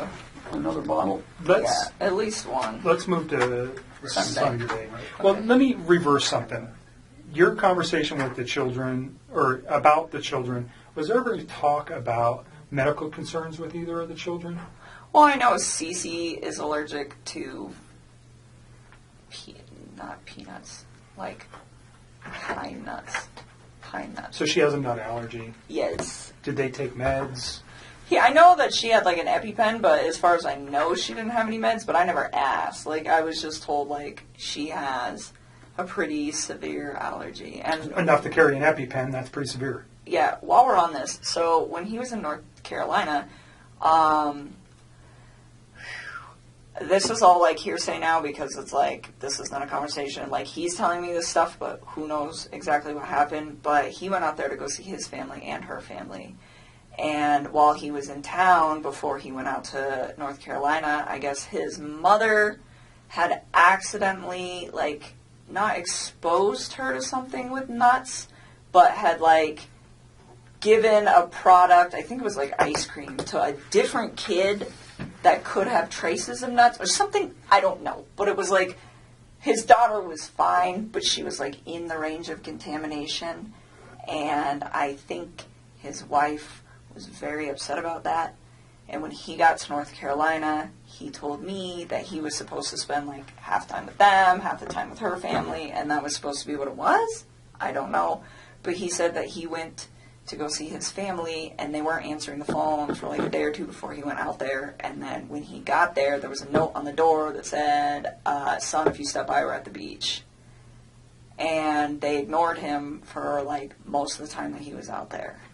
And His own family? yes, his mom, his dad, and his sister. What's the significance? Do you know why? Yeah, he said, and again, I don't know what is true with this man anymore and what's not, but he told me that, like, leading up to it, I was like, well, why are your folks, like, ignoring you? And I was, like, really concerned about this. Like, every single day he would talk to me when he was out there, and I was like, you talked to your family today? You talked to your family today? Did you talk to your dad? What happened? Did you talk to him? No, I didn't. Or, yeah, I talked to my mom. Well, what'd she say? Are you going to hang out with him? Like, I wanted him to see his people because it's important. Family is an important thing. You know, it just needs to function properly. And, Sure. And so I was like, well, and he was like, well, they're ignoring me. And I was like, what do you think happened? And he was like, I'm not really sure, but I think something was said between my wife and them during that incident. And he's like, because every time yes, that happened before he got there, yes. And he's like, because every time that I try to, I talk about possibly going over there to see if they're home, she gets upset about it. And I was like, okay. And he told me that his mom and his wife did not get along at all. He said that his mom didn't even show up to his wedding because she's like really did not care for Shanann. So again, I don't know what's true and what's not, but I just know that there was like some tension there. Mm-hmm. And again, like that part is like, I feel like it's almost third party. So that's why it's like I didn't even Well, but bring it up came from either. him to you, so it's not. It is something that whether it's important or not, we can validate that. I'm sure we will be having some conversations with family. What does it mean? I don't know. But Yeah, I don't know either, but I just know so like. maybe I don't know. Well, and then he ended up seeing them on the last like full day that he was there, and they told him supposedly that she had gotten really upset and then screamed and yelled in front of Chris's sister's kids that are very young, and to his mom and to his dad, and said like, you're never going to see Chris again, you're never going to see me, you're never going to see the babies, and just like threatened them, and then like walked off. And I guess that was the incident that happened prior to him coming out there, and then she didn't tell him about it. Mm. She just like let it go, and then he just spent all week trying to figure out why his family was like not trying to be involved. Gotcha. So again, I'm not sure. That was like it just feels really third party, so it's hard for me to like talk about because Sure. like, I don't know how That's okay. much validation. So there is and all that. beyond the nut allergy for CC, did you know of any other? Did she take meds that you know of other than carrying an EpiPen? His kids or his wife? No, his children. No. And now, well, if you know anything about his wife's medical conditions, if she had any. No, I've like read in the newspaper they keep saying, oh, she had medical conditions, and I'm like, is that a misprint? Are they talking about CC, or is that just something else I don't know? So you don't know anything about Shanann having any kind of medical problems? Nope. Okay. Covered Saturday. So there's a phone call Saturday night, actually, from, it can't be Saturday, it had to be Sunday. I wrote that down quickly. Sunday night. Is there anything else you think, let me just back up, from that Saturday where you guys had a meal at the Lazy Dog to prior for the 6 weeks that you guys were serious?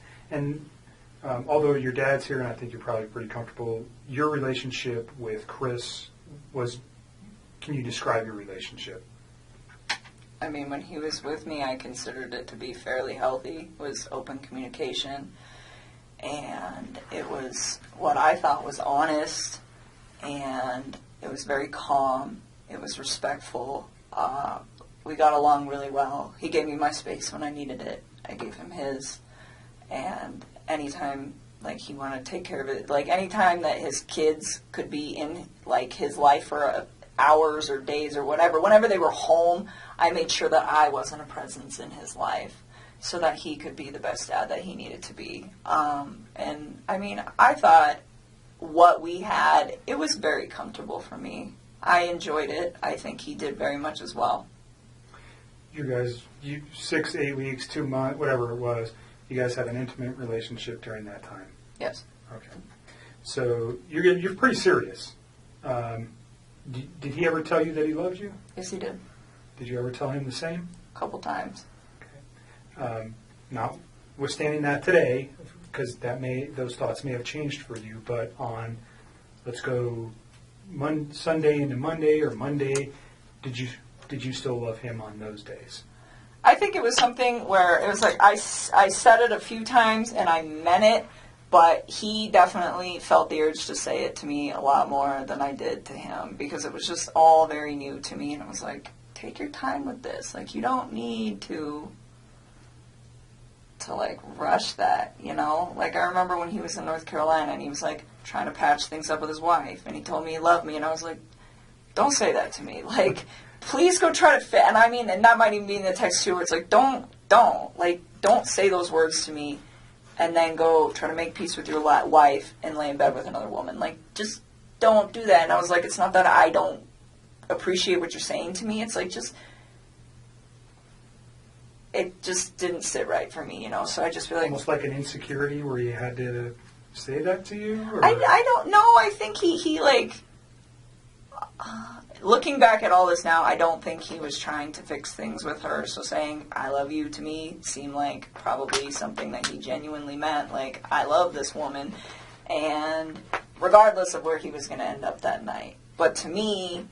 in the way that I was perceiving things, he had told me that he was trying to fix things with her, so it's just like, this is an inappropriate time, and I wasn't mad at him, and I'm pretty sure that's in the text too, where it was very, like, calm, but it's just like, it's almost disrespectful, where it's like, please don't. I'm like, you know, if we get to that point where it is you and me, like, yes, you can say that, but not then. Like, that's... So you thought he was very genuine when he said that?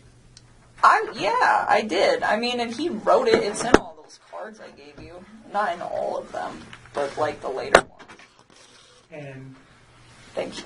When you said it to him, you said you meant it when you said it. Yes, I just didn't say as frequently as he said it. Like, sometimes he would say it, and I was just like, for me, it was still like very, very new, so I kind of like took my time and only said it when I was just like, this is a really important moment. So you got, I mean, in the short period of time that you guys were together, he yes became very attached to you. Yes, very, very he's attached. He's sending cards, flowers. He's telling you he loves you. He sends you flowers. Does he buy you any other gifts? Nope. I wouldn't have wanted them anyways. Flowers is enough. You can't. I don't need expensive stuff. Okay.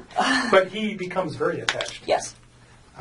You guys are talking multiple times a day, at least. You're all the time. You're seeing each other on a regular basis. Yep. So it's a very... and his wife is not around, nor are his children, so there's a lot of time for you guys to build your relationship in this first four weeks or so.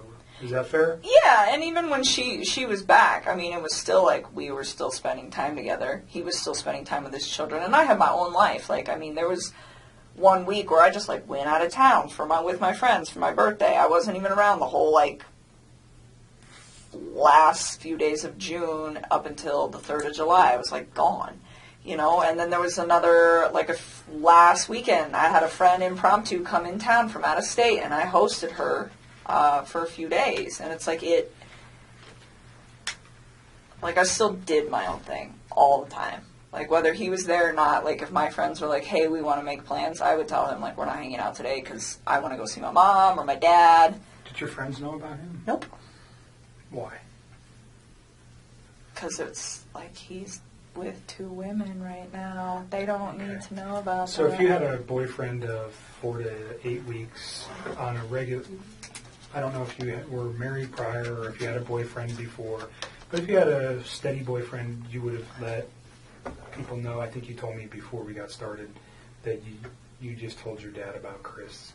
No, I wouldn't have told them. I wouldn't have told people. It's too early. I mean, people... So you don't tell your friends, hey, I no, got a because boyfriend. people come and go. I mean, Okay. dating scene these days is like, it sucks. I mean, so, no, I wouldn't. I mean, it would have to be something, even with Sean. I think I was with Sean for probably like 6 or 7 months before I brought him home to my family. I mean, I really, same with, that was the guy I was in a previous relationship with, but I mean... But this one you were a little bit more, you said he's with 2 women. Was that one of your considerations for not telling anybody about him? Yes, well, I mean, it was like, okay, like this, to me, it wasn't going to be an extended thing. Like, if it got to the point where we were, like, dating for, like, 3 or 4 months and he's still talking about, oh, I'm going to move out and I'm going to sell the house, I think at that point I probably would have just been like, I don't think you're really, like, doing these things you say you're going to do. And I probably would have just, like, left because at that point, it's not fair. It wasn't fair to me in the first place. It wasn't fair to her in the first place. It wasn't fair to any of us in the first place. You know, it wasn't fair to his family for him to have an affair.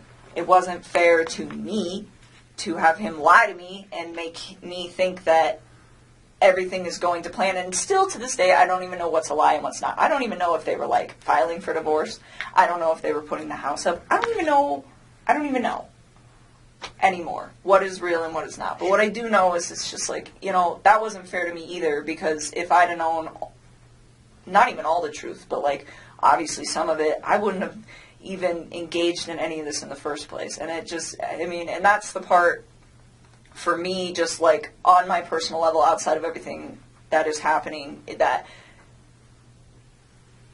is going to affect me long term. It's like, you know, I'm going to wake up every day and know that, like, this mom and her unborn child and these 2 little girls are not around anymore. And it breaks my heart. It is so, oh my God.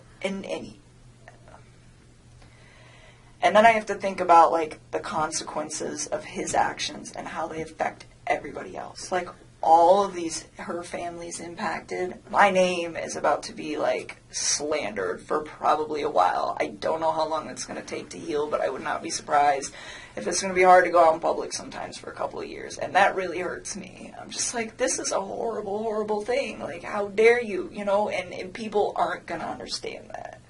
You know, they're going to say, oh, you know, you're the woman that had an affair with this man who took out his whole family. And I take a step back and it's just like, I didn't know. Like,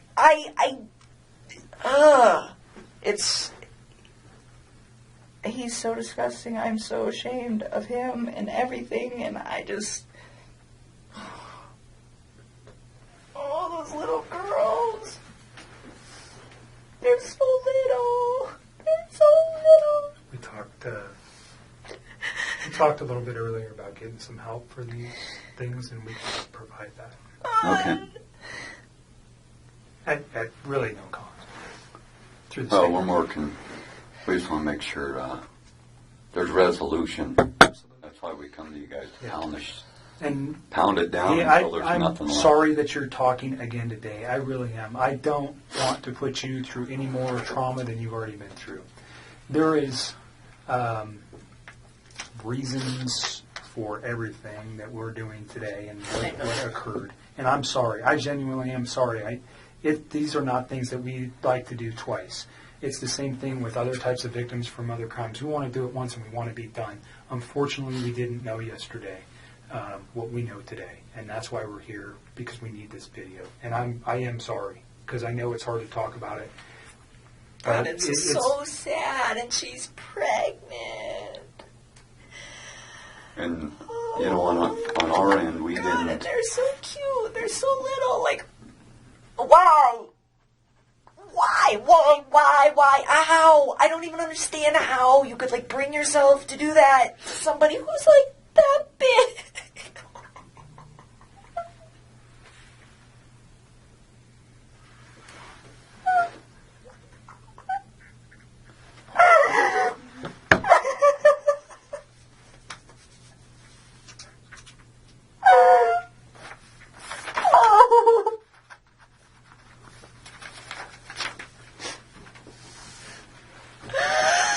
Oh, Jesus.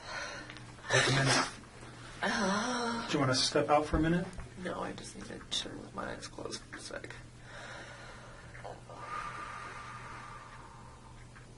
I still cannot believe this is happening.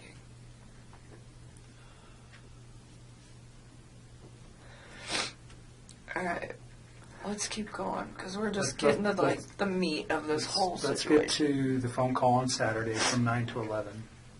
What did you guys, or pardon me, on Sunday from 9 to 11. Yeah, we talked a few times. So, Sunday, I think so. I need to think. I can't even think. Take a couple breaths and take a second.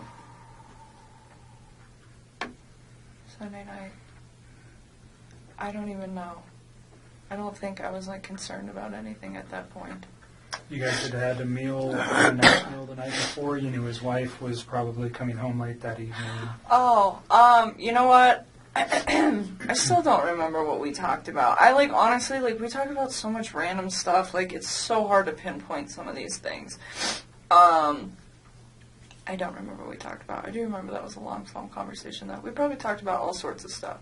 One thing I do remember, though, that I didn't remember earlier when I was talking to Mark, so this is, like, where I'm starting to remember, like, little bits and pieces. I don't remember, yeah, I know. So the phone conversation, I don't remember what was in the phone conversation. Probably nothing of relevance, to be honest with you, but usually he talks to me when he's, like, down in the basement in his bed before he goes to bed and before I go to bed.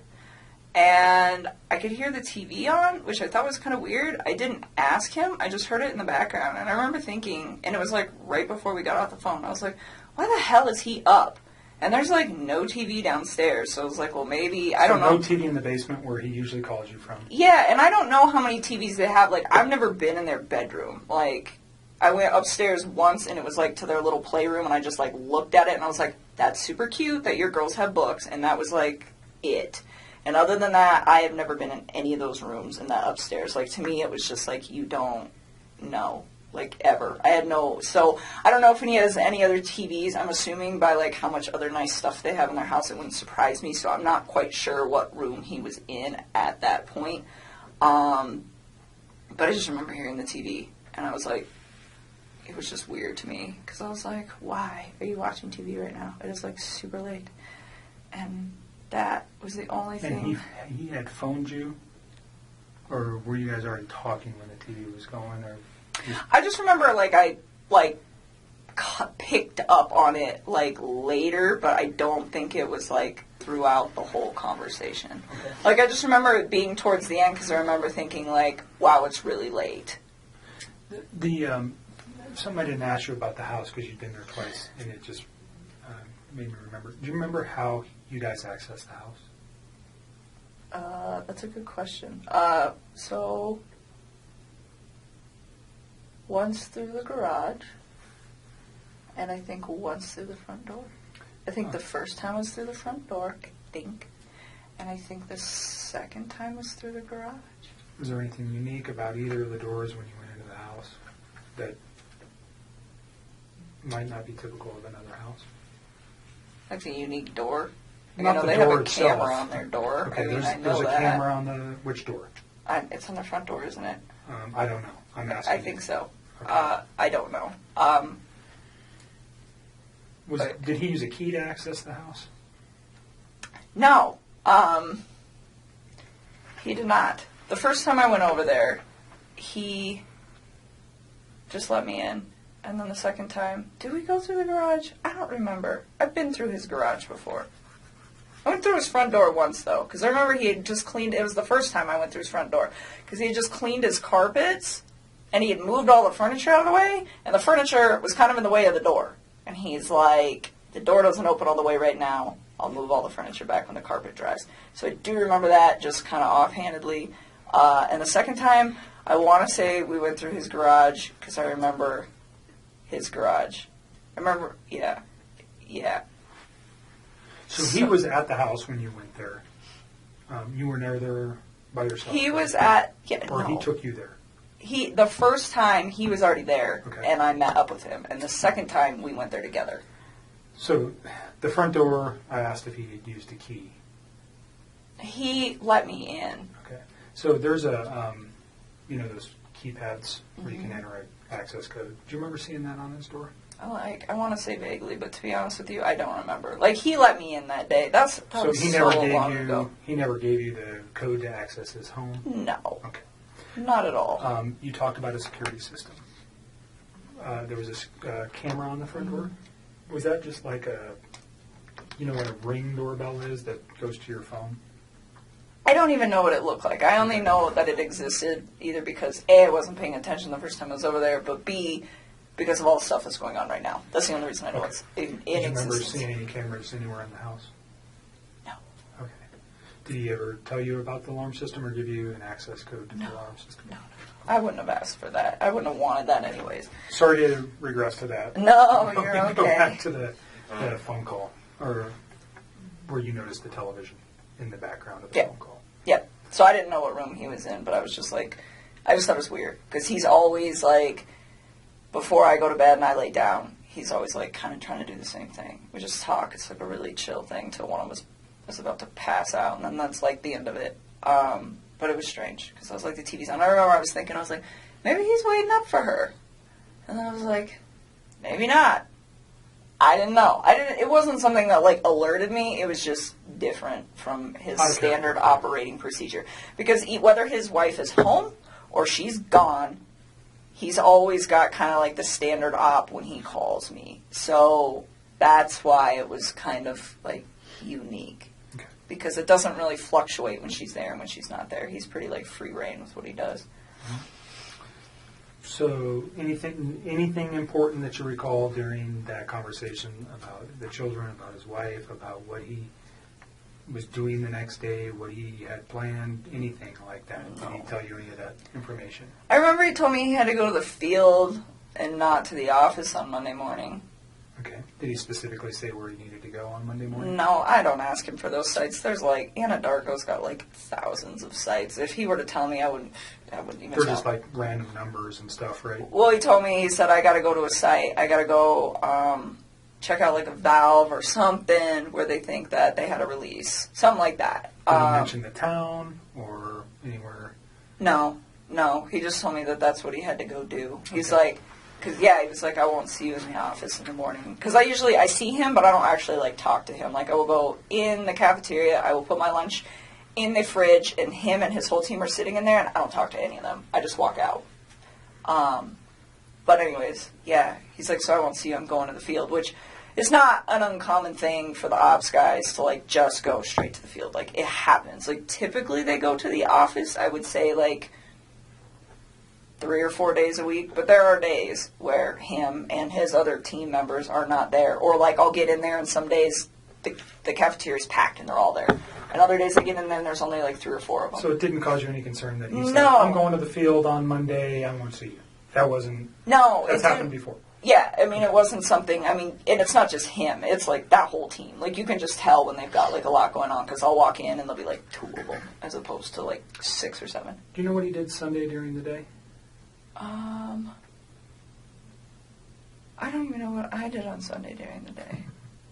I am so tired. Let me just think about this. Daniel came over Friday, I hung out with him Saturday, and then Sunday, When did Jim come in? Monday. Oh. Jim got here Monday. What did I do on Sunday? I am like drawing a blank. I'm really tired. I don't know. Can I get back to you on that? Did you guys have any conversations on Saturday night during your meal, what he might be doing on Sunday? I'm sure we did. I don't know why I'm drawing a blank because I haven't slept. If I say that he may have done something with his children, would that refresh Oh, yes. your memory? He went to a birthday party. Okay. Did you know whose house he was going to? Nope. But I know that they had a water balloon fight. Okay. He had one, or his children? His children did. Okay. He said he used to get really into it. He said he got like really interactive with his kids. He's like, some of the adults don't really spend a lot of time playing with the kids. But We I went always to the do. museum on what day? Saturday or Sunday? Sunday. Okay. That's right. So that's what I was like, was I hanging out with you? God. Very memorable event, huh? Me was, and him and my stepmother and my wife sister yeah. went to the museum. And that's right, the Denver Museum of Nature and Science. And they went to brunch prior to that, and I skipped brunch, and I went to the gym. You shouldn't have. It was good. I had to do core day. That was the last time I worked out, actually. That's so what I we did- did Sunday. Okay. Yeah, so core day, and then we went to the museum, and then... When did he tell you about the water balloon fight on Sunday evening during your conversation on the phone? I think so. Okay.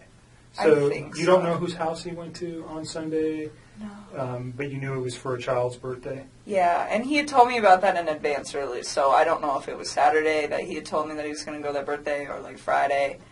I just remember he was like, I got to go to this birthday party with my kids. Any other conversation that makes sense? I mean, honestly, at this point, I'm really tired, so I know there are certain things that I need to tell you guys that we'll get to as these days progress. Yep. But in all honesty, if it doesn't stand out to me now, Today? it probably That's wasn't relevant. What about that 9 o'clock thing you were telling me on Monday? Oh, that he told me? Oh, yeah. Well, we'll get there. We're still on Sunday. So we're on night. Sunday. We're gonna get literally- we're gonna I get know, to This is going to be a long we're gonna night. get there to Monday. We're getting there. So Sunday night or Sunday during the day, you had your own personal stuff going on with your family. You never see him on Sunday. Is that accurate? No, I didn't see him. What did I do the rest of the day? I came home. I think I might have just chilled at my house. I don't remember. I think I cleaned my house. I don't know. I didn't see him, though. Okay. And Yeah, Saturday was the last time I saw him. Okay. Sunday, you're at home. You talk to him. We know you have a conversation in the late evening hours, and then you go to sleep on Sunday night. When's the next time you talk with Chris? Probably Monday morning. Do you know what time? No, I mean, so we used to, like, randomly text each other, like, throughout the day. But we both get really busy, so some days, like, I don't hear a lot from him, and some days I don't text him until, like, 2 o'clock in the afternoon because I'm just, like, busy. And I remember I didn't hear a lot from him that day, which was, like, that's not out of the normal for either one of us during the day. But at one point, I do remember he, like, texted me, and he's like, oh, it's been a really busy day, and then, like, said some other stuff, which I'm sure you will find in my text. What he said, I don't know. It wasn't obviously anything that was, like, alerting to me. But that's what I'm saying. Like, at this point, like, I remember really key things, but if it's, like, a conversation that I'm like, I don't remember exactly what was discussed, it's because it was probably just bullshit. Like, just talking to each other. Yeah. Small talk stuff. Yeah. But I remember he was busy that day, and we didn't talk that much. And then I clocked out at 3 is what my time card says. That's what I was showing Mark the other day. And I got home to go meet my buddy. One of my good friends was coming over to my house. And he actually has a key to my house, so he was actually there when I got there. And Who's that? My friend Jim. And so Jim came over, and I got home. He was there. He had, like, just walked in the door. And I remember, like, briefly after he got there, I checked my texts. I mean, briefly after I met up with Jim, I, like, glanced at my texts. And Chris said something about, like, my family's not home, or, like, my wife and kids aren't home, like, something to that effect. And I told Mark, because he asked me for a time, and I don't have an exact time, but I remember it was, like, right after I walked in. That was a text message, though. Yeah, it's in a text, and it's, like, it was, like, briefly after I walked in the door, so based off how long it takes me to get home from work and when I clocked out, it was probably about 3:45 p.m. Texts me and tells me that. And, like, he knows when I get off of work, too, so he doesn't always bug me if I'm busy. So I don't know what's up with that, but that's when he sends that to me. And So you're saying that he would have known that you would have had your phone available to you and not been at work when he sent you that text message? Yes, that's what I'm trying to say. So looking back at it, you think it was purposefully sent at that time? Oh, I'm sure. I'm just asking your feeling on that. Yes, and then he said, call me when you can. And I was There was like, no other communication between you and him that morning, on Monday morning? well, at all? there was, but it was, like, random, like... But nothing about this event?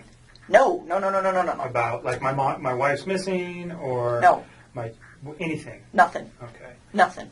And you knew he wasn't coming to the office because he had told you that Sunday night. Yeah, and then he goes, and so, like, they're only in the office for the morning. Like, Right. some days it's longer than others, but I would say by a maximum of 7:30 every single morning, they're all gone. And they don't come back unless they have, like, a meeting or something that they have to attend.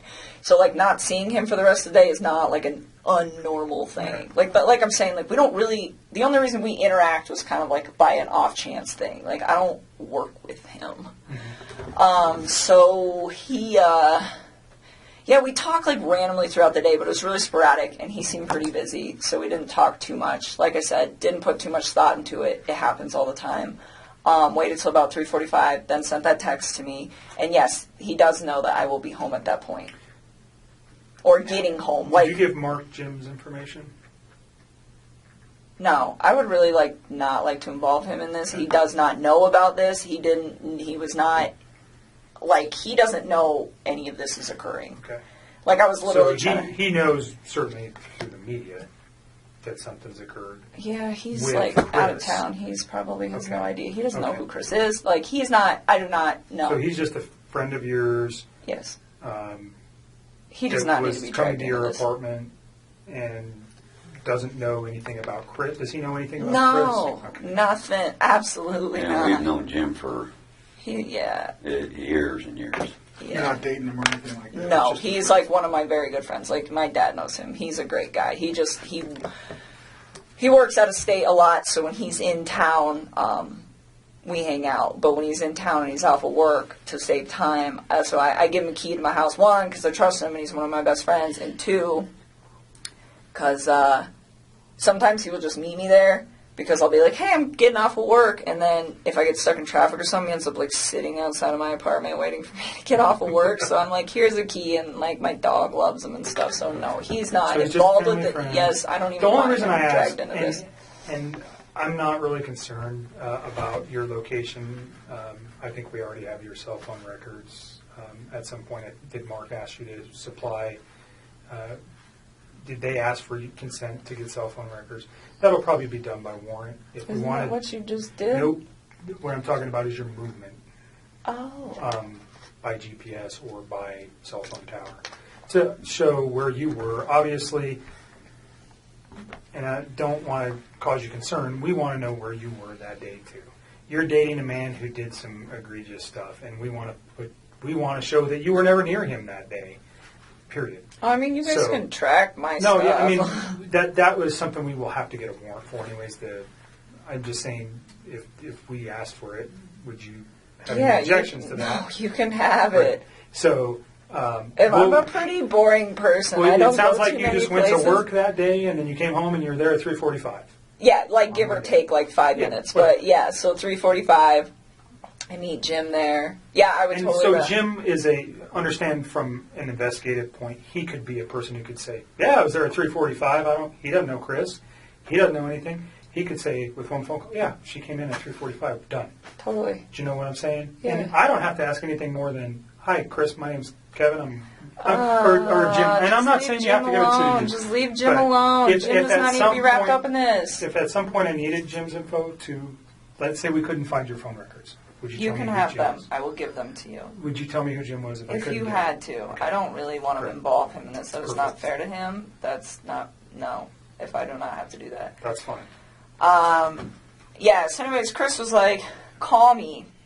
And this is the 3:45 text. Yeah, he sent me like a few. I think there was 3 of them, and I don't remember what the other one said. But something about like, yeah, my family's gone, or I don't remember verbatim, but call me when you can, or call me when you have a chance. Something to that effect. And so when he told me call me, I was like kind of alerted, where I was like, okay, what's going on, you know? But first when he told me like his family was like not home, that didn't really seem odd to me that his family wasn't home. It was really vague. I'm like, okay, like, are they at the grocery store? Like, elaborate. And so, you know, and then, but he says, call me like it's like an emergency, but then just says that they're not there. And so I'm like really like floored by that. Well, not like floored, but just kind of like, he says, call me, so I'm concerned. And then he's really vague, so I'm like, maybe he just wants to talk to me? I don't know. I think it took me a little while to like really process the severity of the situation, just because This is not something that you expect to see every day. And the way that he talked to me made me believe that this is not what was going on at all. Okay, so you make a phone call to him and you guys have a conversation. I did. I stepped outside. This is 3:45. Ish. I mean, well, like, I think I actually interacted with Jim for, like, probably a good 15 or 20 minutes. I mean, he's my guest. He's in my house. So I don't think I called him right away. But, like, I mean, I'm trying to balance the fact that I have my friend here, and then Chris is saying that something needs to be addressed. But to me, it didn't sound like an emergency. I mean, it's all the time. Like, people aren't home right now. You know, so it just... It wasn't like, oh my God, I have to take this call. It's an emergency. No. I mean, it was the way he said it. And I was like, okay. So I remember hanging out with Jim for a while, and then I stepped outside, and I made a call, like, out on my back patio. And I called him. And he didn't answer the phone. And then he texted me back. Oh, no. Did he answer the phone? I don't remember. I think he missed my call, and then he called me back. Or he just answered. Either way, it was a very short talk to him where he was just like, I have to go. The cops are here. And I don't remember if he said that on the phone or over text. I'm so tired. That's fine. You don't. But either way, like, the cops. The context. Yeah, I mean, you guys will figure it out. The cops are here. And I'm just like, all right. And then... I remember we were we were texting, but I was like hanging out with my company, so it wasn't like a nonstop text. It was just kind of like I would check my phone every once in a while, and we would communicate with each other. And he was just saying like they weren't there, and that her friend Nikki was there, and that her friend Nikki had called the cops. And I'm like, why would this girl call the cops? And like... I honestly do not remember the order of operations on all of this, but I'm pretty sure the majority of our conversation that night until my friend Jim left the house, which was probably pretty late, I don't even know what time, like 9 or 10, was all via text. So you should have this via text. Like, Okay. I don't think we started talking again on the phone until, like, after my company left. And he was like, I don't know, he just started, like, giving me details about stuff, and I don't remember what order, but he was saying, like, Nikki was really upset, and that the cops were there, and that they were, like, searching the house, and I was just like, what? You know, like, what? Why? And he was telling me that they had, like, had a disagreement or something like that, and then he told me, like, she was going to go to a friend's house, and I was like, okay, well, maybe she left. You know, maybe she just, like, went to her friends. And then I think I don't remember, but I think he was the one that told me that her cell phone and her purse were still there. I think he told me that. He told you her cell phone and purse were still there? I think he did. I don't remember. What's the significance of that in your mind at that time? At that point, I thought this woman was really trying to get out of this house. That's what I thought, because he said that they'd had a disagreement, and I was just like, okay, well, I mean, I leave my cell phone at home. He said disagreement. What did he tell you what it was about, or not at that point? Not at that point. So again, like, you guys are gonna have to check these texts because it's all like my brain feels like a mashed potato right now. But I remember him saying that, and I'm just thinking, like, well, maybe she was in a rush, you know? Like, maybe she was just like, I'm going to my friends. I'm leaving my cell phone here because I don't want you calling me. I don't want anyone else calling me. I mean, there are days where, like, when I'm outside of work, I will just shut my phone off. I just do it, and it's, like, my way of getting peace. So to me, that, I mean, like, it was weird that it wasn't even that weird to me that she left her phone just because I leave my phone, but it was weird to me that she left her purse. But knowing the fact that that girl was, like, always on her phone, then, yeah, I guess it is kind of odd. Well, she lived on her phone, I think, yeah. pretty much, is my understanding of her and a phone. So, I don't know if you knew that. I did. Until prior to the media stuff, or just from Chris. I did. So, did that strike you as odd? But you're thinking maybe she just left. I just thought she needed to, like, get away from the situation. I mean, that didn't seem that awkward to me, that a couple that is going through a separation would be like, I need to leave. I just need some space. Like, it didn't even, like, process. It was like, okay, like, give her some space, you know? And on that note, too, when he was in, we're going to jump back for just a second. Okay. I had a thought. So when he was coming back from North Carolina, that was when he officially told me we're going to get a divorce and we're going to put the house up for sale. Like, he told me they were separating and they were, like, going to put the house up for sale, but they hadn't done it yet. And then when he got back from North Carolina, that was when he was like, it was like a sealed deal. Okay.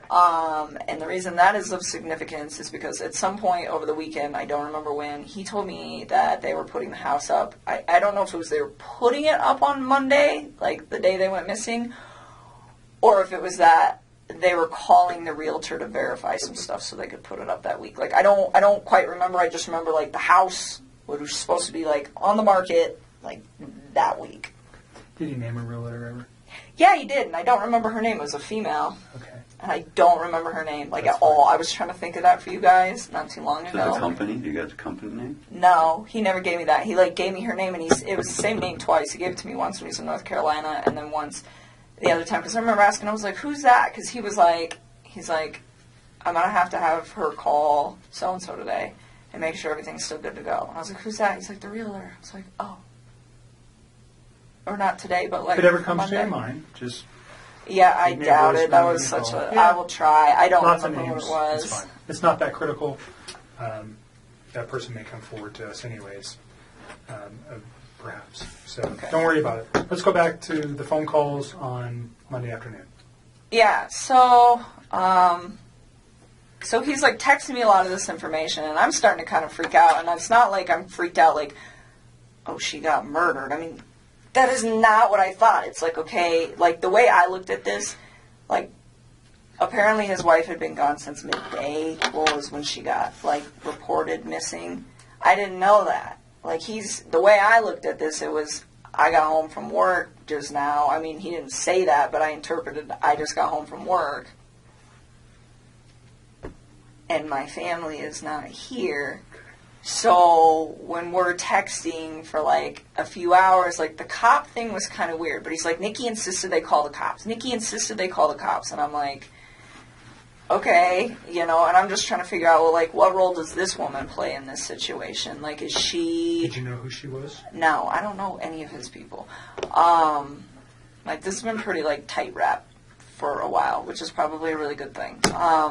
But anyways, I didn't know, like, who she was. And so, like, I started asking him. I was like, well, where do you think your wife is at? And he's like, I think she'll be back tonight. Like, I think she's, like, out with somebody.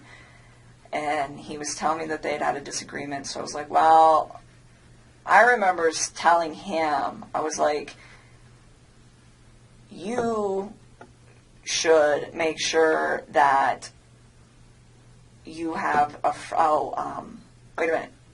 No. So all that happened, and then it starts getting kind of laid out. And I remember we talked for text for a while, and part of this conversation, and then it moved to the phone. And I remember telling him, because he was like, I think she'll just be back tomorrow. I think she's just going to be gone for the night, like, with a friend, you know? And, Did like, he name the friend? no, he didn't. And, like, because I don't think, he made it sound like he didn't know, like, what friend's house she would be at. And I remember talking to him, and I was like, well, maybe it's that Nikki girl. And he's like, well, Nikki called the cops, so why would she be at Nikki's house? I'm like, I don't know, kind of throws her off the trail of where she's at, you know? And it's like, it sounds kind of weird, but it's like, he really made this sound like this woman was just, like, upset, left the house, and that was probably what he thought happened to her. And so I didn't really put too much, like... Did he tell you the kids were missing as well? Yes, I knew. Okay. I mean, which made sense to me, because I was like, well, if you were at work all day... I mean, he didn't tell me he got home early. He didn't say that to me. So, I mean, it made sense. Like, if she's going to leave, they should probably go with her. And so, I don't know. I feel like I wish I should have, like, processed all of this earlier, but I just don't feel like when one of my friends is gone, I'm like, oh my God,